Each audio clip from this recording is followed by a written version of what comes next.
Et bonjour à toutes et à toutes.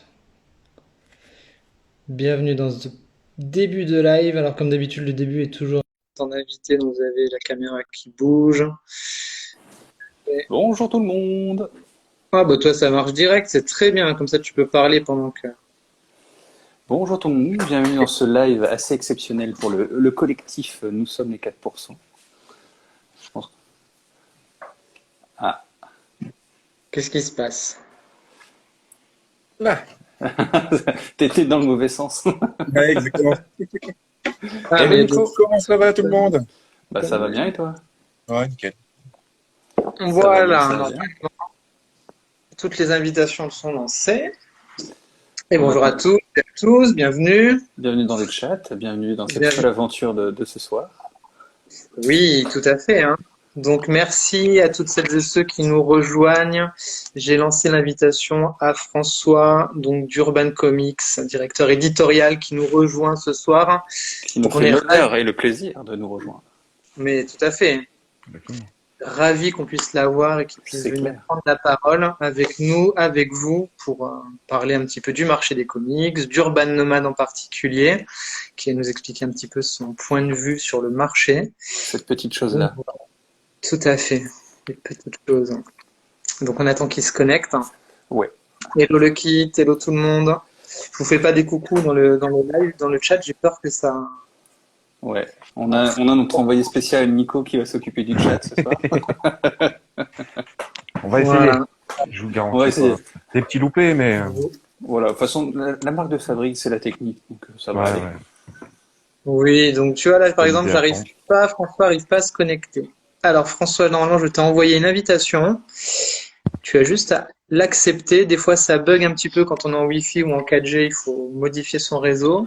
Salut tout le monde, à tous ceux qui nous rejoignent dans le Salut chat. Thibaut, salut tout le monde.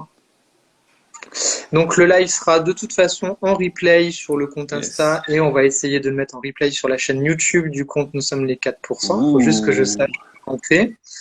Voilà, ce qui n'est pas une mince affaire. Parce que la Yes. technique, on est vieux quand même, quelque part. Je suis tout jeune. Donc voilà, hello l'antre, salut tout le monde. Donc Yes. on attend la connexion Ouais. de Donc le François. replay sera, ouais, sera disponible limite ce soir, sinon plutôt demain matin, tranquillement pour Oui, toutes les personnes qui voulaient être là ce soir, mais qui malheureusement ne pourront pas parce que bah, la hello vie fait Alex. que voilà. Donc super. Donc j'espère que François arrive à se connecter. N'hésite Ouais, pas à je nous pense. envoyer un petit message dans le chat. Oui, Radon, t'es peut-être sur l'ordi. Ah, mais ça peut pas, il peut pas se Euh, joindre. non, je suis pas sur l'ordi ce soir. Vu le bazar que j'ai devant moi, j'avais plus la place pour l'ordi. J'ai un peu tout sorti, hein. J'ai C'est sorti quoi, t'as tous les... tout, Ouais. voilà.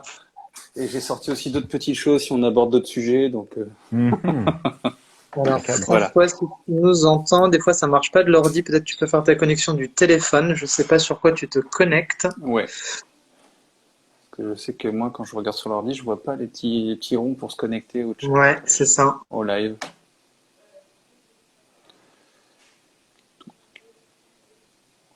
Ouais, on a tous la barbe en fait, hein. On est vraiment des vieux lecteurs Ouais, de comics, hein. On voit que effectivement l'élargissement du marché, c'est peut-être pas nous. on est les extrémistes du comics. C'est ça. Ouais, c'est un peu ça. C'est un peu ça. Non, mais bon. Il faut que ce genre perdure et qu'il se diversifie toujours autant et qu'on n'ait pas Tout que à fait. quelque chose qui sorte à cause du marché qui est ce qu'il est malheureusement. Donc voilà. Il Exactement. le faut. Il y a tellement de Alors, bonnes choses dans tous les domaines possibles et imaginables que ça serait dommage qu'on soit restreint là-dedans. pourquoi ça ne marche pas? Ah. Donc j'ai refait une invitation normalement. Ah. Ah, super. Bonsoir François. Ah, Hop alors là, Hello. frère de barbe. c'est vraiment Team Barbu, hein. C'est ça, c'est Ouais, Team Barbu ce soir. Ouais, ouais. Ça rajoute des points de charisme, je crois. ça doit être ça. Merci beaucoup d'avoir répondu à l'invitation, en tout cas, de Merci, ouais. collectif pour parler de la collection Nomade, du coup. Ouais, merci C'est pour les 15 demandes d'invitation au live, parce que vraiment, j'ai des gros doigts. Ah, mais J'essaie de faire ça, ça depuis mon Mac, mais ça marche pas. En fait, c'est le téléphone. Non, Oui, mais oui. t'inquiète pas, c'est un peu la marque de fabrique du collectif. La technique, c'est voilà, c'est notre cœur de métier, comme on dit. D'accord. Donc, Mais on y arrive tout le temps. on arrive toujours, ça finit toujours par passer. Voilà. Du coup, est-ce que peux-tu te présenter pour les personnes qui ne te connaîtraient pas, peut-être Oui. dire ce que tu fais, qui tu es, que le Eh monde te... bien, je suis François Hercouët, breton d'origine. Ça s'entend au oued qu'il faut pas hésiter à prononcer. Je commence en fait, c'est ça. À quel endroit je commence? Le plus intéressant, ça va être, en fait, avant d'être directeur édito d'Urban Comics, j'étais chez Delcourt. Je travaillais avec Thierry Mornay en tant D'accord. qu'assistant édito. Grand Thierry. Ça a été une aventure de 6-7 ans où j'ai tout appris de Thierry. Et puis à un moment, il a fallu que je fasse mes preuves tout seul comme un grand. Et puis il y a eu cette opportunité de créer Urban avec le groupe d'Argo, pour faire simple, hein. C'est le groupe Média Participation, donc c'est d'Argo, Dupuis, Le Lombard, Mm. Cana, qui sont pour le coup présents dans pas mal de domaines. Et puis il leur manquait un petit peu le cousin d'Amérique, il leur manquait le comics. Oui, je dirais le comics, hein. Je suis désolé pour ceux que ça peut énerver. C'est une déformation Non. historique. Et puis voilà, donc ça a été vraiment à l'occasion du partenariat que DC a créé avec le groupe Média Participation, qu'on a pu constituer une équipe de fans de comics et puis de professionnels aussi, hein. Il faut vraiment avoir l'équilibre entre les deux pour faire du bon taf. Et puis voilà, maintenant ça fait 10 ans, c'est la 11e année. D'où la barbe blanche, hein, je sais où sont passés ces 10 ans. Et puis non, voilà, c'est une aventure qui dure encore, parce qu'on est vraiment dans cette. On a l'avantage de bosser dans un milieu qui nous passionne et qui nous nourrit, donc à tous les niveaux, hein, que ce soit vraiment le ventre, le pain sur la table, la famille, et puis la passion, quoi. Donc j'ai coutume de dire qu'il n'y a pas de lundi matin, et c'est vrai, Chouette. il n'y a pas de lundi matin, quoi. Donc Ça, pourvu que c'est ça top. dure. C'est ça, c'est clair, pourvu que ça dure. Et dans la meilleure forme possible qui puisse être. Oui. Voilà. Donc, une belle aventure. Donc, et du coup, t'es passionné de comics depuis tout jeune? Oui, ça je le dois à mon oncle qui est un grand lecteur de comics qui, comme tous les gamins des années 60, a vu ses parents jeter à chaque déménagement des cartons entiers de comics, donc il a pu préserver sa collection de fantasques, les Strange et compagnie. Donc c'est vraiment des bouquins qui étaient toujours présents en fait chez lui. Et quand j'allais chez lui, j'avais accès au câble, donc ça c'était une chose. Donc il y avait Canal J avec des dessins animés toute la journée, mais surtout le trésor se situait dans sa bibliothèque, jusque dans les toilettes. Enfin, il y avait des comics Ah ouais. partout, Le il y avait classique. du Ombrac, il y avait du Kiwi, il y avait vraiment du Rodéo, C'est toute bon, cette ça. culture-là. Et puis il y avait voilà, enfin entre les éditions Lombardie de Gaston Lagaffe et tout Hardy, il y avait également du coup une énorme collection de comics qui m'a nourri, vraiment qui m'a fasciné très longtemps. Et puis il avait c'était un fan, enfin c'est toujours un fan, hein, qui est aussi, qui a une petite fibre artistique, donc il, euh, il sculptait, non, il sculptait pas, mais en fait il reproduisait des silhouettes en fait de Batman, de Judge Dredd aussi, sur du carton plume, et il Ah ouais. tapissait du coup sa maison de ça. Enfin c'était magnifique. Excellent. Et il m'en a offert une. Excellent. Enfin j'ai un Neil Adams dans ma chambre d'adolescent qui trône. Donc voilà, Ouais. ça a toujours été là. Je suis tombé trop tôt, enfin j'ai eu trop tôt entre les mains un- du contenu qui ne m'était pas destiné. C'était le Killing Joke qui s'appelait Souriez, je crois à l'époque. C'était Sourier, ouais. Ouais, Oui, ouais. J'avais eu, ouais. dans sa version j'ai lu BD, Ouais. et donc qui était parfaitement adapté à mes petites mains innocentes. Et malheureusement, en gros, maintenant voilà, les Angelos qui ont torturé Gordon, voilà, c'est quelque chose qui m'a un peu Mm. poursuivi. Ok. Mais ouais, donc ça remonte. Je pense que voilà, j'ai jamais fait trop la distinction entre comics et franco-belge, parce que voilà, il y avait autant de comics dans cette petite vie, ce petit éveil culturel que de Gaston que d'Astérix. Donc ça a été toujours une grosse fusion. Mm. Voilà. Nickel. C'est top. Je peux continuer encore, hein. Si vous me laissez le micro ouvert, moi, je vous fais la Ah nuit. bah, On peut. c'est ton espace, hein, fais-toi plaisir. Hein. L'antenne est libre d'accès. C'est important que je pense que c'est déjà C'est encore ça. remercier pour d'être là parce que c'est important que les gens connaissent, mettent un visage aussi. Je trouve que c'est en 2022, nous l'idée du collectif, il est né de se dire comment on peut aider les éditeurs et les personnes qui parlent de comics à en parler finalement au plus grand nombre pour faire connaître ce média-là. Et c'est vrai, nous on te rejoint sur cette philosophie de tout est une BD finalement. Une BD, on l'appelle comics, le manga c'est une BD, les fumettis c'est une BD. Voilà, donc effectivement, là, ce qui est intéressant, c'est que tu puisses justement bien faire connaître qui tu es, tes passions, et je pense que ça va intéresser aussi également les lecteurs, quoi, pour mieux comprendre finalement la démarche qui a amené jusqu'à ça, je pense. Parce qu'en toute honnêteté, moi, avant que Charlène me dise qu'on aurait le plaisir de faire un live avec toi, je me suis dit, mais c'est qui François Hercouet? Et quand après j'ai lu le directeur éditorial, pardon, d'Urban Comics, je fais, ah quand même, ah bah ouais, ah bah top, bah super, bah on y va. Donc oui, un grand merci pour d'avoir répondu à l'appel. Non, mais c'est un plaisir parce que moi, de toute façon, à chaque fois qu'on me tend un micro ou un magnéto, enfin, c'est un vrai plaisir en fait de parler du boulot qu'on fait. Ça permet aussi d'arrêter certains fantasmes, aussi de se rendre compte on n'est pas c'est pas parce qu'on bosse chez Dargo qu'on est des gens en trois pièces costard qui alignons et alignons les chiffres et poussons du papier. Donc non, je pense qu'on se ressemble tous. Enfin, on le voit déjà là sur l'écran. Mais ouais, j'ai juste eu moi cette chance d'avoir ce parcours qui m'amène aujourd'hui et cette expérience qui m'amène du coup à faire ce que j'espère être le plus adapté en tout cas pour le marché français. Non, c'est important. Alors moi j'ai juste une question parce que je me suis présenté, mais alors je suis désolé, je vous connais pas trop. Je sais pas. Ah bah oui. À notre tour à nous présenter. Oui. Kevin, le grand Manitou du collectif, à toi l'honneur. Moi, je suis Kevin, j'ai 44 ans, j'ai bossé 17 ans dans la distribution culturelle, notamment chez Virgin et chez Cultura.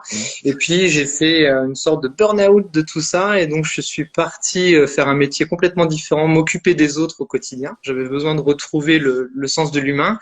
Mais par contre, est né de tout ça, ce compte Instagram où l'idée, le petit sous-titre, c'est faites grandir le geek en vous. C'est comment on continue à partager la culture et la passion. Finalement, je l'ai trouvé sur les réseaux sociaux et avec mes autres comparses, dont Iradon, avec qui on a monté le collectif. Nous sommes les 4%. Je te tends la perche, mon ami. Avec grand plaisir. Donc moi, je suis Paul, qui gère le compte d'Iradon sur les réseaux sociaux. J'ai été libraire de 2004 à 2010. Après, dans ma vie, j'ai pris un autre tournant qui m'amène plus à être commercial qu'être libraire, mais la librairie restera toujours mon métier de cœur. Donc Iradon, on pourrait traduire ça par Your readings are doom or not. Ça fait référence à la phrase dans Rapace, la bande dessinée Rapace que j'adore, où il y avait marqué sur le mur en sang Your kingdom is doom.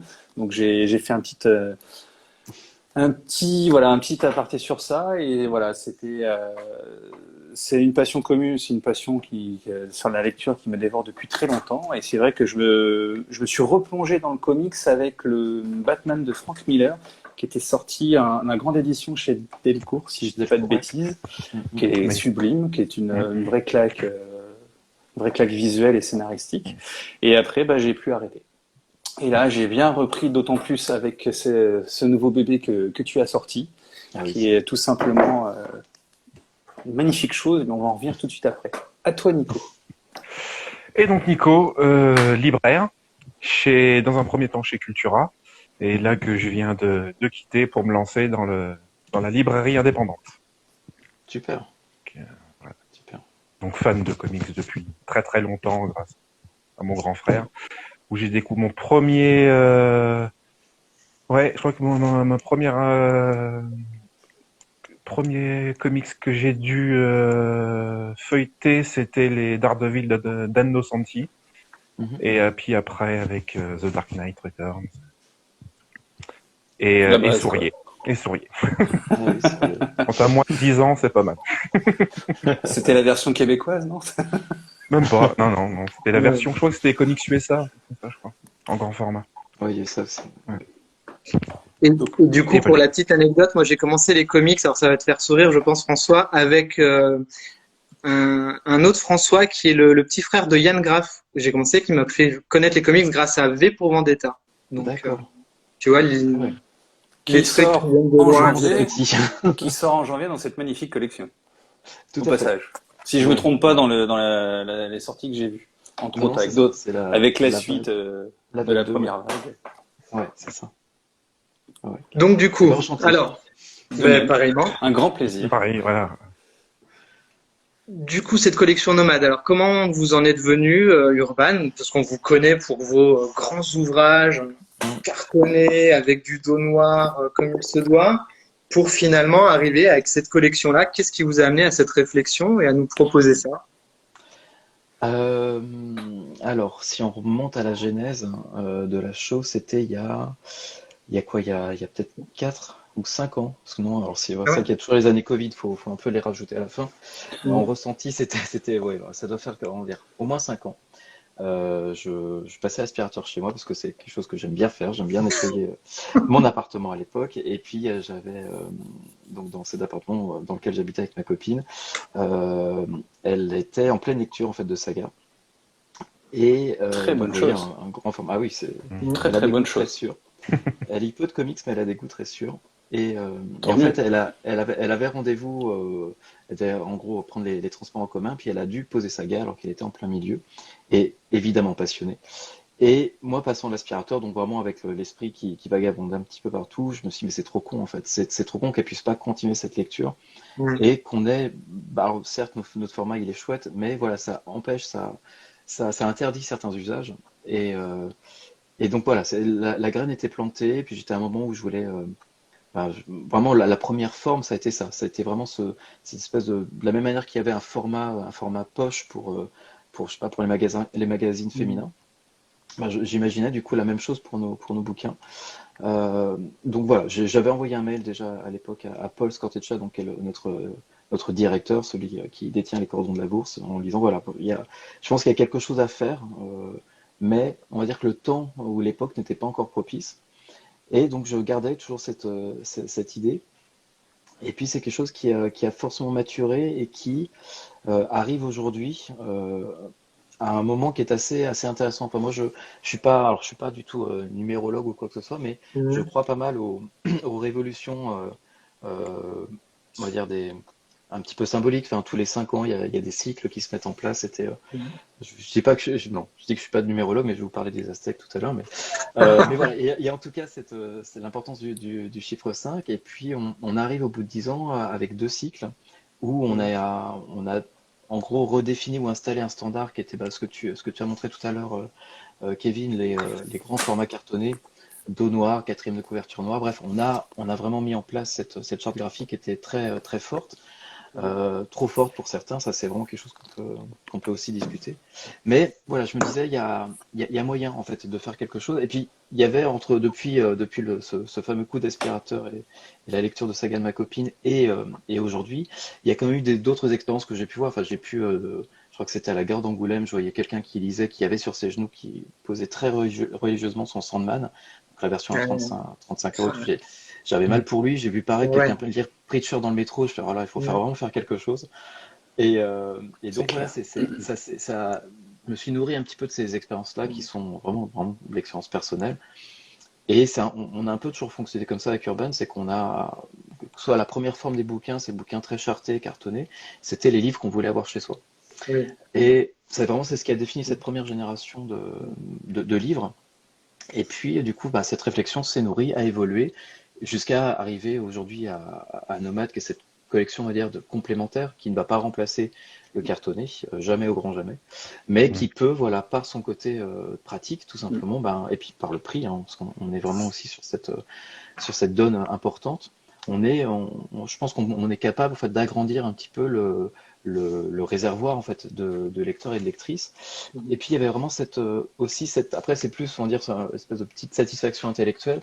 Au bout de 10 ans, bah, de se réinventer complètement. C'est voilà, on est connu pour ces grands bouquins noirs, cartonnés, certes encombrants si on veut partir en vacances avec. Et puis je me dis, bah, ça serait drôle en fait de renverser la table et de là où on nous attend pas en fait, vraiment d'aller dans cet objet souple, plutôt blanc, vraiment et inspiré. Alors moins inspiré des mangas que certains voudraient le croire, c'est qu'on était Ouais. vraiment plus sur une logique littéraire où Ok. on a le grand format, Ouais, puis 6 mois après, le un an poche. après, on a le poche. Voilà, on était vraiment sur cette version-là, avec pareil, la même manière dont je crois que c'était Philippe Aki qui était l'éditeur, qui a inventé le format poche dans les années 50. Cette volonté de mettre vraiment à la portée du plus grand nombre la culture littéraire. Donc vraiment, c'est on va dire la littérature blanche avec vraiment il y a la Pléiade, mais il y avait également la version poche de ces titres-là. Et ça avait cartonné. Il y a eu une vraie révolution culturelle et intellectuelle lorsque le livre de poche est arrivé en France. Et ça a permis vraiment on va dire de cultiver les masses ou de cultiver les foules, mais vraiment simplement de donner accès en fait à un prix décent.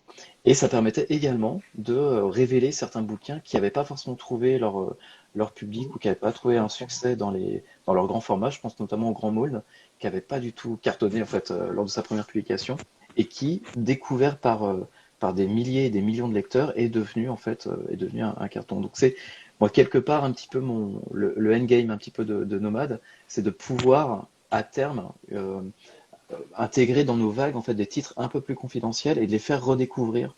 Je pense notamment à un titre qui a pas passé la sélection de la deuxième vague, mais Top 10 par exemple, pour moi qui est l'œuvre la plus drôle en fait de Moore, que je rêve en fait de faire redécouvrir dans ce format-là. Voilà, il y a des petites choses comme ça des petites satisfactions, puis surtout on a vu vraiment il va falloir m'arrêter, il faudra des signaux visuels pour le chercher ici, parce que là je suis sur une autoroute et Vas-y. je termine ma phrase et après je vous laisse poser des questions, mais il y avait du coup ça y est, j'ai perdu le fil à faire des blagues. Gourmand. Tu parlais de Moore.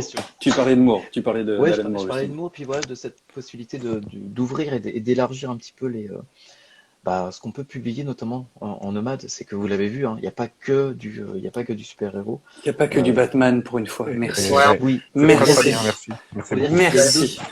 Il y a une dose nécessaire. Il y a une dose nécessaire pour pouvoir. Oui. Mais pour une fois, il n'y a pas que du Batman. Il y a cette petite beauté que j'avais jamais lue, mais qui était un grand classique. D'accord. On a les fables qui m'ont permis, justement, cette collection m'a permis de découvrir ça, que je voyais tourner depuis longtemps. Et également, il y a ça. Ça aussi, c'est pas une lecture facile de premier abord, mais c'est tellement bon. Et avoir ça dans cette collection-là, qui moi, j'avais peur en fait du rendu. Je suis franc. J'avais peur. Je me suis dit, quelque chose de plus petit. Qu'est-ce que ça va être? Est-ce que ça va être dans la même ligne éditoriale que les collections à 4,90 au niveau de la qualité ou quoi que ce soit? Et quand je les ai eu en main, je fais waouh! Pour le prix, c'est propre, c'est net. Il y a des rabats, ça tient, la colle tient bien. Franchement, non, c'est nickel. Franchement, l'édition est magnifique. C'est en fait le ressenti que tu as eu, c'est celui qu'on a vraiment eu quand on a créé en fait un spécimen. C'est qu'on a vraiment nos représentants, c'est-à-dire que les personnes qui vont vendre les livres d'un éditeur chez un libraire, en gros c'est poser des piles, c'est l'objectif, et bien sont repartis chacun pendant leur tournée avec un exemplaire de Watchmen, de Watchmen, tout à fait. Il en existe quelques exemplaires encore de ce spécimen, et c'est vraiment cette première espèce de version bêta un petit peu du bouquin, et c'est vraiment quand on a vu le bouquin arriver, on s'est dit ça y est, ça validait en fait vraiment le projet. Jusqu'ici, quand on pense à un bouquin, c'est très éthéré en fait, on ne sait pas vraiment le rendu, le contact du papier, la main, parce que c'est quelque chose de très important. La main, c'est ça. En fait, c'est vraiment, du coup, c'est vraiment avoir cette sensation-là, et en fait, on est arrivé avec le grammage du papier, avec du coup le rabat qui en fait donne une certaine tenue au bouquin. C'est qu'en fait la couverture va pas biquer comme ça puisqu'elle est maintenue par le poids du rabat. C'est ça. On a vraiment, il y a quelques occasions comme ça durant l'existence urbaine, on s'est dit, naturellement on a adhéré en fait au projet. On s'est dit, on tient le bon ratio, le bon format, le bon objet, le bon contenu, alors qui nécessite certains ajustements, certains compromis, c'est évident, mais en tout cas, je pense qu'on est arrivé à quelque chose qui nous a déjà nous-mêmes convaincus, et on est assez dur, je pense qu'on est les pires juges de ce qu'on peut faire, et que quand on nous relève une coquille, on se fouette au sang, c'est quelque chose qu'on n'imagine pas souvent, mais on le vit tous très mal, Dès qu'il y a des merdes sur les bouquins, c'est un truc qu'on vit de manière assez viscérale. Il y a des spécialistes sur les réseaux. Et on les remercie pour toutes ces nuits blanches. Non, je grossis le trait, mais c'est vrai que à chaque fois on est les premiers déçus de ne pas avoir ces bouquins nickel chez nous, quoi. Donc, rassurez-vous, on souffre avec vous. Mais voilà, donc il y a eu vraiment cette évidence, une espèce d'épiphanie de ouais, ça nous convainc, les libraires ensuite, enfin les libraires, d'abord la diffusion, donc notre service commercial nous a suivis vraiment là-dessus. Et puis ensuite les libraires s'en sont emparés. Et ce que tu disais tout à l'heure, euh, c'est que on a certains lecteurs, des lecteurs, on va dire, le lecteur type qui lit uniquement du super-héros, qui a sans doute entendu depuis des années que Preacher, Transmet ou Y, le dernier homme, c'était de la balle. Et je comprends, hein, c'est 28-30 balles à mettre en plus du budget que tu consacres au super-héros, tu vas pas forcément, quoi. Ça Mhm. favorise pas la curiosité. Et on a plein de retours, voilà, de personnes qui découvrent aujourd'hui, qui sont des gros lecteurs de comics, mais qui découvrent aujourd'hui avec Nomade, Transmet, Fab ou autre chose. Hein. Mhm. Ça, pour là-dessus, on gagne un peu sur les deux tableaux. Alors, J'ai je pas vais rebondir sur ce que tu as dit tout à l'heure, qui est vachement intéressant. Finalement, votre démarche, elle ressemble un peu à ce qui se passait entre la seconde vie d'un film qui n'avait pas fonctionné au cinéma, mais qui finalement devenait culte en vidéo, quoi. Je retrouve un peu cet esprit-là, non, dans Bah, cette volonté. ouais, c'est le meilleur des cas possible. Après, tu vois, on n'a pas encore mis cette expérimentation en pratique. Tu vois, il n'y a pas pour l'instant le titre où on va un peu pas jouer notre vie, mais il y a une espèce un petit frisson. Est-ce que du coup, ce titre-là va fonctionner autant peut-être pas qu'un cours des hiboux, mais que s'il pouvait fonctionner autant que Fab, tu vois, ce serait chouette, quoi. Justement, est-ce que tu as déjà les premiers retours sur les ventes, que ça soit Mhm. dans les différents commerces, les grandes surfaces spécialisées, les grandes surfaces, les librairies indépendantes, Ouais. la Fnac ou quoi que ce soit d'autre, quoi. Ouais, Est-ce que c'est un bon début? Est-ce que la première vague comment dire, a validé justement cette super idée, ou est-ce que c'est encore un peu compliqué? En fait, si tu as eu une seconde vague, enfin plutôt une deuxième vague en janvier, c'est signe que tout va bien. C'est que Ok. voilà, on a eu très rapidement en fait faut savoir que les chiffres de vente, on les a via GFK, qui est cet institut Mm. qui Mhm. remonte en fait les sorties caisses. Donc Ok. vraiment, ce sont pas des commandes en fait faites chez les libraires. Là, c'est vraiment les bouquins Les sorties qui caisse, sont ouais. achetés. Voilà. Mm. Enfin, comment dire, je vulgarise vraiment je sais, vous savez, mais voilà, je préfère que tout le Ouais, monde ouais, comprenne ouais. bien Oui, oui. un peu le système. Et on a su en gros une semaine après que la collection prenait. Et on a fait une bonne première semaine. Moi, j'imaginais que le potentiel allait être un peu supérieur. La diffusion Mm. était contente, mais moi j'étais un peu, je pensais que ça allait plus accrocher. Et en Mm. fait, en deuxième semaine, on a fait x2 sur ce démarrage. Donc ça a Ah été, ouais. là, Et- ça a confirmé Mm. vraiment Donc c'était pas du day one. Je pense qu'il fallait que les gens les voient Mhm. Mm. en Bah, c'est boutique. Et ça. puis, C'est exactement ça. Les voix, ils se disent, waouh, en fait, hmm, c'est top. tout à En fait. fait, c'est quali. En fait, c'est pas cher, c'est quali, Mm. c'est top. C'est vraiment quelque chose un produit qui tient la route. Et après, derrière, bah ouais, le bouche à oreille a fonctionné et hop, Ouais. c'est parti. Et surtout, voilà, il y a eu une vraie compréhension de cette offre-là. Enfin, j'ai rarement vu et eu autant de retours positifs sur un lancement de collection. Il y a toujours un truc qui merde. Et je trouve que là, même à qui ça ne s'adressait pas, cette offre-là ne les concernait pas, comprenaient que c'était pas pour eux. Ils disaient, au pire, je l'offrirai. Ou alors, Mm. euh, ou alors, ça peut m'arriver si je pars enfin, que je veux relire Watchmen, que je pars en vacances, et Mm. ouais, du coup, je mettrai mon billet de 10 dessus. Enfin, Mm. c'était assez, une espèce vraiment de concorde, et c'est un truc qu'on vit assez rarement en édition, et encore plus quand on est un éditeur spécialisé, que ce soit manga ou comics, de voir en fait une communauté un peu réunie autour d'un projet, c'est assez unique. Voilà. Bah, tant D'a- mieux pourvu que ça dure. Oui. ouais. D'ailleurs, Vas-y, ça, Nico. c'est vraiment, je trouve, un format qui est parfait dans les relais gares. Tu Oui, pars Mm. en train, tu te dis, Ouais. allez, je vais faire un petit aller-retour et Carrément. ça, c'est nickel. oui. Ouais, en Alors tête après, de gondole. moi, j'en ai pas Ouais. encore vu, je crois, dans les, J'en ai pas vu non H plus. ou les Fnac, parce qu'il faut savoir que la sélection dans ces points de vente-là, elle est, Ouais. elle est hardcore. Faut Oui. Ah ouais? vraiment, C'est faut vraiment les vraiment meilleures avoir, ventes des meilleures ventes. ouais. C'est Mm. Ah, les meilleures ventes des meilleures ventes des meilleures ventes. C'est que ces points-là sont vraiment ce qu'on appelle les suiveurs, hein. C'est comme les C'est les grandes 20-80. surfaces. C'est que hmm, voilà, ça ne va, il y a que ce qui cartonne déjà qui arrivera là. Donc, ok, mais oui, ouais. ce format-là, il est pensé Il pour est parfait. effectivement Ouais, ouais. Ça, les zones de transit. tu fais une tête de gondole avec mi-manga, cette collection mi-nomade, c'est parfait également. C'est Enfin, ça. on Ils vont se dire, encourage. Ouais. Bah, mais il faut que, d'ailleurs, pour en revenir en fait à la diffusion au côté librairie, il y a eu en fait des présentoirs pour présenter pour oui, mettre en avant en nomade. Parce que moi, Tout à j'en ai fait. pas vu du Merci. coup. Merci d'en parler. Alors, ça existe, et voire même, il y a des choses qu'on n'avait jamais faites. Il y a ce qu'on D'accord. appelle un tourniquet, qui est ce qu'on appelle une PLV, donc c'est vraiment un Ouais. présentoir, mais pérenne, durable. C'est qu'en fait, c'est quelque chose bah, je sais pas si vous voyez BD Kids, est-ce que ça vous Oui. parle? Ouais. Ouais, Ouais. BD Kids. Ouais. Bah, voilà, c'est ce type de tourniquet Mm. qui est en bois, qui est une espèce de tour en bois qui tourne sur elle-même et dans lequel on peut ranger, je crois, une centaine d'exemplaires. D'accord. Et bah, c'est un gros investissement pour nous parce que Mm. le Ça libraire coûte cher. paye les bouquins qui sont dedans, mais Mm. c'est nous qui payons Le le, mobilier. la fabrication, le mobilier, tout à fait. Et c'était, bah, en fait, c'est quelque chose qui, en termes, en termes de PLV, parce qu'il y a cette PLV qui est durable, mais il y a également toutes les autres PLV carton, donc les bacs et ce genre de choses. Donc Mm. ça coûte un bras. Et en Mm. fait, on en parlait avec Charlène, donc qui gère la communication et le marketing. Et en fait, elle me disait que c'était le plus gros lancement depuis le lancement d'Urban. Donc là, il y avait D'accord. vraiment, Ah je bah reparlais un cool, petit peu de ce côté un peu révolution Mm. top. par cycle de 5 ans. Là, on arrive à 10 ans, donc on se réinvente complètement et on remet un petit Mm. peu tout sur la table, quoi. Donc et de voir la chose se réaliser, il n'y a rien de plus gratifiant en fait pour un éditeur que de voir une intuition, vraiment quelque chose de très personnel, euh, rencontrer son public, qui a un écho. Ça nous a fait vraiment ça au tout début d'Urban. On s'est rendu compte que nos bouquins étaient appréciés, restaient sur les tables, conseillés, enfin qu'il y avait vraiment toute cette dynamique ultra positive. Et on retrouve vraiment de ça avec Nomad. Donc je pensais pas en gros que la foudre allait frapper 2 fois au même endroit. Ben, si en fait, il suffit de se balader avec une barre de fer très haut dans le Ouais. ciel. Trop Ça bien. marche.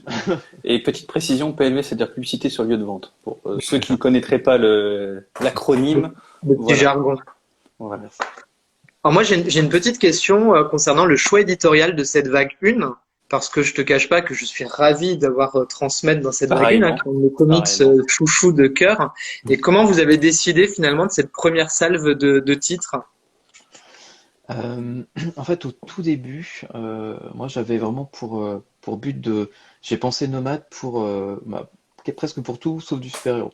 Je pensais vraiment à Vertigo. C'était vraiment ce format sériel, euh, On épisodique, valide. ouais, qui me semblait être le plus adéquat. On survalide même. Ouais. Et puis on va dire que c'est un hommage. Alors à l'époque, Vertigo n'était pas feu Vertigo, mais maintenant voilà, je trouve que c'est une manière de remettre en avant ce catalogue qui se fond maintenant dans Mm. Black Label, mais qui trouve en plus maintenant, je trouve dans Nomad, cette espèce de résurrection de cette seconde vie, et ça naît vraiment de une nécessité économique de mettre du super-héros, parce que notre premier titre en vente, ça va être Killing Joke, ça va être Flashpoint, qui fonctionne très très bien, ça va être forcément la Cour des Hiboux, fatalement la Cour des Hiboux et Watchmen, mais on se rend compte que du coup les Fables et Transmet fonctionnent également très très bien. Donc ils sont vraiment dans l'aspiration de ce succès-là. Ça permet et ce qui est intéressant, c'est de voir aussi, j'en parle beaucoup avec les libraires parce que je sonde un petit peu le terrain et en fonction vraiment des points de vente et du côté spécialisé comics ou pas de la librairie, quand on est sur des librairies de BD généralistes, là c'est vraiment, on me demande mais quand est-ce que sort la suite de Fable, quand est-ce que sort la suite de Transmettre, En janvier. alors que après, on peut le dire, alors que quand on est vraiment sur du spé comics, là voilà, on me dit mais il faut plus de super-héros, c'est pas possible, il en faut encore Ah ouais, plus. Donc on est vraiment à chaque fois Ah, d'accord. sur prenant. des typologies vraiment Ah, j'aurais cru le contraire. Parce Ah ouais, que- pareil. et pourtant, Batman, Superman, Flash, etc., excuse-moi du terme, on en mange, on en mangeait encore, etc., dans les dernières opérations et tout. Ouais. La dernière à 4,90, si je dis pas de bêtises, c'était une spéciale super-héros, une spéciale Batman. C'est une spéciale Batman pour l'année de sortie du film, ouais. Voilà. Mm. Donc, Il n'y a pas assez de Superman. Mais bon. Il n'y aura jamais assez de Superman. chipote pas, s'il te Pas plaît. du bon, non, mais non. Ça serait une Donc, question non, c'est vraiment avoir fait aussi également cette petite place à transmettre à Fab dans la première vague. Ben, c'est une excellente chose. Moi, c'est vraiment Flashpoint, j'ai craqué parce que c'est un classique, il fallait lire. Donc, je me suis dit tiens, je vais céder là-dedans au vu du tarif. Mhm. Et après, C'est c'est vrai vrai. qu'avoir fait cette place pour Fab et Transmétropolitane, grand merci et de continuer derrière justement à les sortir la suite pour qu'on puisse avoir tous les tomes à la maison. Moi, Transmétropolitane, j'avais acheté le tome 1 en format comme ça. Et j'ai vu qu'il arrive dans la première vague, je fais OK, je le revends, je prends Nomade. Ah bah, Je le bravo. donne. Direct. Voilà, tu le donnes. C'est ça. Mm. Je l'ai revendu. Mais chut, j'ai On rien te dit. connaît, on te connaît. Mais il y aura toujours cet équilibre, en tout cas dans les prochaines vagues, de super-héros et de Vertigo. Ouais, Oui, parce que dans la prochaine vague, donc tu as V pour Vendetta, tu as Y le dernier homme, tu as la suite de Fab de Transmet, ouais. si je dis pas de bêtises. Est-ce que j'en oublie? Est-ce que tu as la suite du run de Snyder ou pas? Non, non, non. Pour Non, l'instant, le run de Snyder va s'arrêter avec les deux cours des hiboux. le tome 1 et 2, ouais, Voilà. du run, ok. Parce que, en gros, commercialement, c'est que tant qu'on n'a pas sorti d'intégrale en cartonné, pardon, du run de Snyder, on ne va pas le passer du tout. On le passera D'accord. pas en nomade. Bon, après, il y a Ok. des logiques commerciales qui nous Ok. contraignent quand même. Euh, non, après, voilà, non, je crois que c'est ça, hein, c'est que tu es J'en sur ai pas V. oublié. Non, non, je pense qu'on est bon. Alors, en fait, je suis Et déjà dans la, sur la troisième vague, hein. Oui. et justement, la troisième vague, est-ce qu'on aura, bah, je rebondis sur ce que tu disais sur Vertigo, est-ce qu'il y aura la possibilité d'un jour d'avoir Sandman, d'avoir Preacher, d'avoir ce genre de série qu'on n'a pas encore dans cette collection ou pas du tout? C'est prévu. Ouais, Yes. ouais, c'est prévu. Maintenant, je peux pas vous dire quand parce que c'est vraiment des choses qui Hmm. se, qui se décident. Alors, pas au jour le jour, mais c'est vrai qu'on j'ajuste. Et j'avais eu cette discussion avec un Cyril, qui est le boss du comptoir des rêves à Toulouse, Oui. qui fait voilà du franco-belge, du manga et beaucoup de comics, grâce à Guillaume Cladry, qui est un, Hmm. un Oui. vrai, un Ouais. pur, un pur. Il fait des C'est beaux murs. Il fait des beaux c'est murs l'un de des meilleurs. présentation. Ouais, ouais. Non, mais il est magique, ce Guillaume. Mhm. Et Ouais. donc Cyril, son boss, me disait, n'oublie pas le lectorat féminin. Et c'est ce qui Mhm. m'a fait du coup ajouter Y dans la seconde Ah. vague, en me disant, mais bien sûr, il y a Fable. Pour moi, je pensais que Mhm. ça allait entre guillemets suffire, mais non, je trouvais qu'effectivement, il y a chez Vertigo cette capacité de s'adresser à tous les publics en Mm, fait. Hmm. Euh, et de manière complètement différente, hein. Je dis pas que Y est genré, c'est juste que c'est un récit qui est une portée beaucoup plus universelle que ne peut Mhm. avoir Un je sais pas, par Batman ou exemple, autre la chose. cour des hiboux, quoi, ouais, tout simplement. Qui est Oui. quand Et même c'est vrai que excellent, qui est malgré tout excellent, La Cour des hiboux. Mais voilà, Mhm. qui des fois ne parle pas justement Ouais. à tous les publics. Et on a tout intérêt, du coup, de s'adresser aussi à des grands lecteurs, mais également des grandes lectrices. Et Mm. je pense qu'Y, Fable, s'inscrit parfaitement dans ce, Hmm. Hmm. dans ce, dans ce type de lecture qu'elles peuvent aimer. Et c'est aussi pour la raison pour laquelle on a, enfin, ça c'est un truc de maquette, hop là, et vous voyez, on a vraiment mis la Oui, première chose que l'œil va voir, en fait, quand on est dans une lecture en Z. Alors, à l'envers, ça fait ça, pof, Mhm. super pof, héros. et après on termine par le moins important, c'est l'éditeur. C'est vraiment le genre. Pour moi, Hmm. c'était primordial en fait, vu qu'en 2022, on a D'accord. beaucoup communiqué sur les genres pour révéler la diversité des genres en comics, que bon, ça ne s'arrête pas qu'aux super-héros. Voilà, je voulais vraiment du coup mettre ça en avant, qu'on ait voilà, qu'un lecteur ou une lectrice qui se perdrait dans des rayons BD et qui tomberait sur Nomade, même s'il ne connaît pas, que ce soit Watchmen ou Fable, eh bien en gros, le genre puisse être déjà cette porte d'entrée où il n'y a pas besoin en fait forcément Puisse d'être aiguillé l'aiguiller, plus quoi. que ça, quoi. Ouais. Hmm. Puisse l'aiguiller, comme là, voilà. Je montrais aussi Ouais. également la science-fiction pour transmettre, voilà. Ouais. C'est proprement indiqué. Et justement, en parlant de cette phase 3, est-ce que tu peux déjà nous en dire un peu plus ou est-ce que c'est top secret? Alors, on m'a dit de venir, pas de venir avec des exclus. Euh, Après, tu as Oui, libre parole. Tu fais comme tu veux. Tu es comme chez voilà, toi. c'est ça. C'est D'accord. si t'as envie, tu fais. Si t'as pas envie, bah tu nous fais monter le suspense et on sera tous accros quand ça sort. C'est en mai la troisième vague, non? C'est en, ouais, c'est en mai. C'est en Je mai. peux vous dire qu'il y aura de la fable animalière. Voilà. Mhm. Je vais La vous laisser avec fable ça. animalière. Voilà. Alors ceux qui l'ont dans les commentaires, n'hésitez pas. On va Ceux voir qui le l'ont, C'est quoi? C'est le spin-off de Fable, non? J'en dirai pas plus. Jack of Fable. Est-ce D'ailleurs, qu'il y en a un? j'ai vu des questions sur le chat qui peuvent être intéressantes. Ah bah voilà, j'allais te proposer de Surtout, le faire. ouais, surtout une des rubriques de G que je salue. Hello. Alors, du coup, quelle est la raison du succès en fait de Nomade et du non-succès d'Urban Link? Ah, Est-ce qu'il y aura ça une, c'est. une cause à effet ou...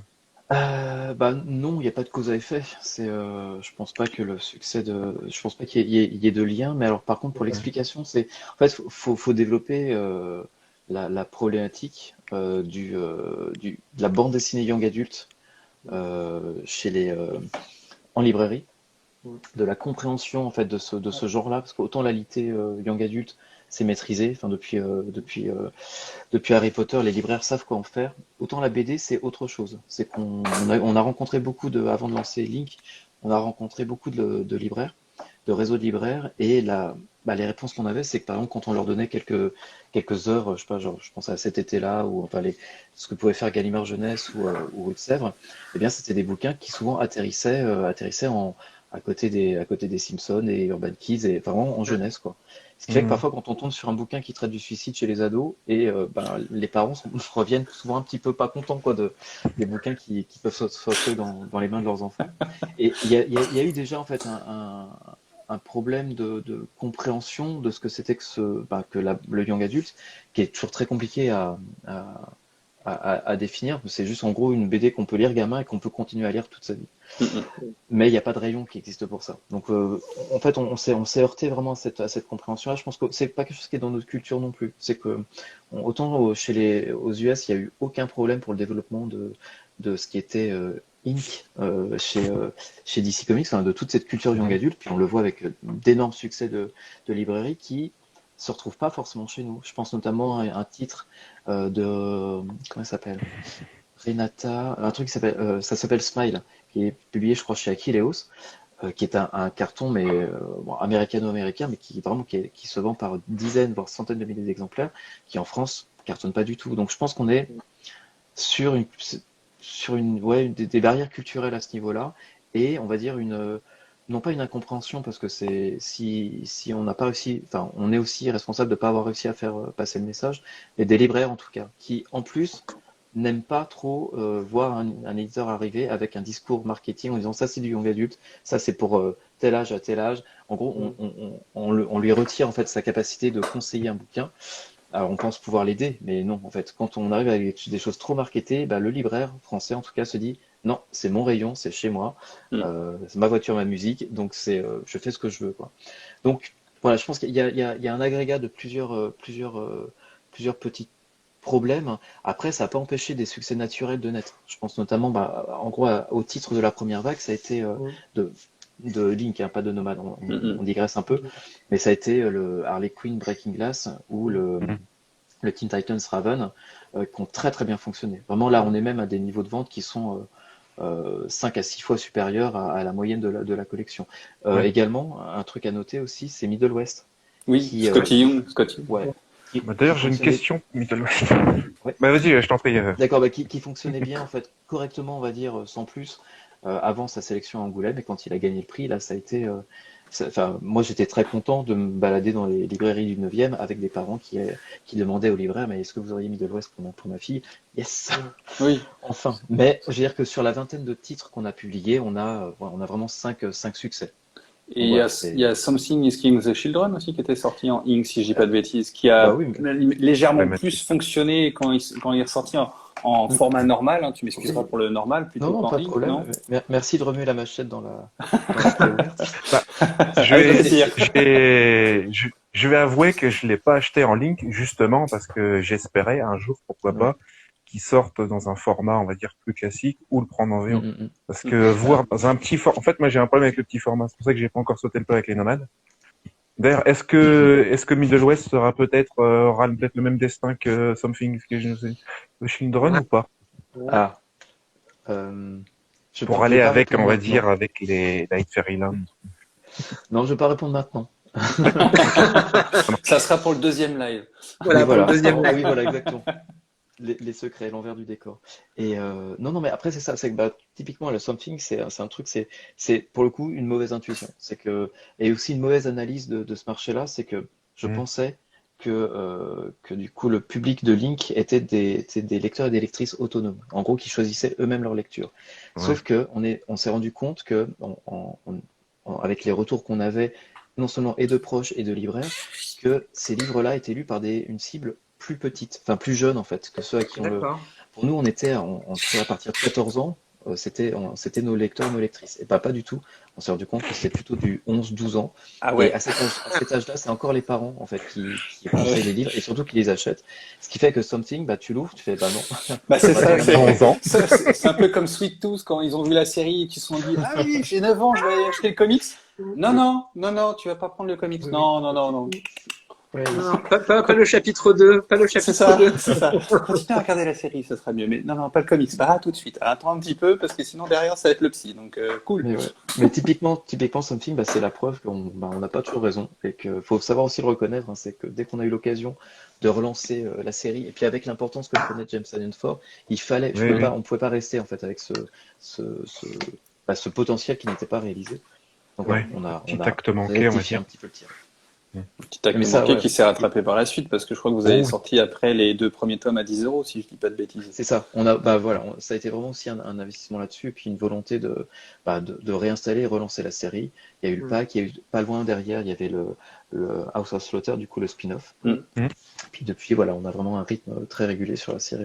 Ouais. Le pack justement à 10 € m'a fait découvrir les 2 premiers tomes et m'a fait tomber amoureux de cette série que j'aime beaucoup également. Et que j'ai hâte de lire le tome 5, qui vient de sortir, si je dis pas de bêtises, ou qui va sortir. Ouais. Qui va sortir. du coup, on continue encore avec une petite salve de questions ou pas? Oh, Bah S'il y en a oui, dans le chat, regarde Nico, Ouais, Il y en a, regarde ouais, les ouais, il y en a des questions et puis, intéressantes. Bah, bah, c'est fait certaines que je pour. partage en plus. Donc, vas-y. par exemple, pour alors, certaines séries qui ont été pour l'instant mises en stand-by, par exemple le Man of Steel de John Byrne, est-ce qu'elle aura un destin plus en nomade ou plus comme les Batman Archives? Euh, c'est pas la première option, non. Le nomade va D'accord. pas. En gros, quelque chose qui n'a pas fonctionné, mais vraiment pas fonctionné, on va Mhm. éviter de le mettre en nomade. D'accord. Pas comme ça en tout cas. On est vraiment, en tout cas dans un premier temps, on va installer nomade avec en gros des succès. C'est des bouquins qui n'ont pas vendu à moins de 20 000 exemplaires. Donc on est ici vraiment sur des choses que les libraires, en fait, ils ont confiance dans les bouquins, ils peuvent vraiment les conseiller sans problème. Après, on va expérimenter un petit peu, mais non, en tout cas, Man of Steel n'est pas prévu du tout dans ce format-là. D'accord. Et il y aura une suite du coup un jour ou t'as espéré encore ou... Je sais pas, il faudrait que je mette ça dans une newsletter. D'accord. Du coup, pour rebondir sur Nomad, finalement, tu nous expliques que vraiment la collection va coexister de manière permanente avec vos collections traditionnelles, alors si je C'est comprends bien. ça. Exactement, Voilà. exactement. Et ça a été un message qu'il a fallu vraiment marteler parce que ça a été parfois la peur même des libraires en disant mais enfin vous allez plus réimprimer le cartonné, c'est la faute de la crise du papier. Non, c'est juste on a vraiment on a cette intuition que cette collection-là peut venir compléter, Mm. élargir le cercle des lecteurs, Tout à fait. évangéliser, que c'est sans doute notre meilleur ambassadeur pour la culture comics. C'est élargir votre offre en déjà avec ces 3 formats-là, Mhm. qui sont déjà le format classique, le format urban et le format vraiment de luxe qui sort généralement en fin d'année, qui sont à des tarifs différents, qui permettent de toucher d'autres porte-monnaies, qui permettent aussi d'avoir des beaux cadeaux pour la fin d'année, et qui offrent également, quand je prends le décorum, d'exploiter à fond l'univers graphique de ces œuvres qui sont juste démentielles. Ouais. Voilà, Ouais, démentielles. Et donc justement, cette offre nomade permet d'avoir ce format plus petit et de compléter pour justement toutes celles et ceux qui se disent bah ouais mais moi je kiffe mon comics que je suis en train de lire, mais sauf que ramener ça dans les transports, bah j'ai pas envie de l'abîmer, ça pèse quand même son poids, donc déjà qu'on a tout notre barda habituel, au moins ça se glisse facilement dans une poche de manteau et hop, on n'a pas envie de voir la tête des gens dans les transports, boum, on se plonge dans le Flashpoint ou dans autre chose. Donc c'est en tout cas, je te l'ai déjà dit et je le redis, je pense que c'est une très très bonne idée et encore merci de ne pas avoir mis que du super-héros et que du Batman dans ça. Vraiment. C'est quelque chose qui commence un peu entre guillemets à être qui commence à me dire c'est comme pour Panini, c'est pareil, hein, tout ce qui est super-héros machin, je me dis ouais, c'est bon, on a fait un peu le tour, donc voilà, proposez-moi autre chose. Et c'est vrai que proposer des séries de chez Vertigo, c'est une excellente idée. Donc pourvu que ça dure et pourvu qu'on puisse avoir aussi des exclus, des petits tests qui pourraient être sympathiques au niveau des ventes et avoir des bonnes surprises. Et puis au niveau du prix aussi, c'est très bien pour les Les jeunes petits ou même porte-monnaies. les moins jeunes comme nous. C'est que du Les coup, en fait, étudiants et tout. quand tu connais pas un titre, tu te dis 35 balles, j'y vais pas. Ça Là, pique. moins de 10 euros, on va dire le risque est quand même moindre. Même C'est ça. si je sais qu'il y a des personnes qui sont quand même à 9 euros près. On a vraiment, mais du coup, la prise de risque est quand même Et 9 un peu euros, moindre. c'est cette taille-là. Donc C'est les plus gros, ouais. si Donc, je dis pas de max, bêtises, ouais. c'est à 400 pages. C'est ça, ouais, Dans ce exactement. style-là, 400 pages de lecture, c'est pour 9 euros. ouais. C'est très très bon. On a même réussi à être moins cher qu'un manga sur la cour des hiboux. Ou un Oui. Kilimanjaro. Ou même celui-là, hein. Bah oui, c'est ça, ouais. On est vraiment sur Flashpoint et tout. le premier Oui. prix sur. Moins cher qu'un Du, One Piece. du coup, on évoquait justement là rapidement le manga. C'est vrai que la collection a vite été comparée à un espèce de, pas combat frontal avec le manga, mais de se dire, bah voilà, le manga cartonne, c'est un marché qui progresse très fort en France. Du coup, Oh oui.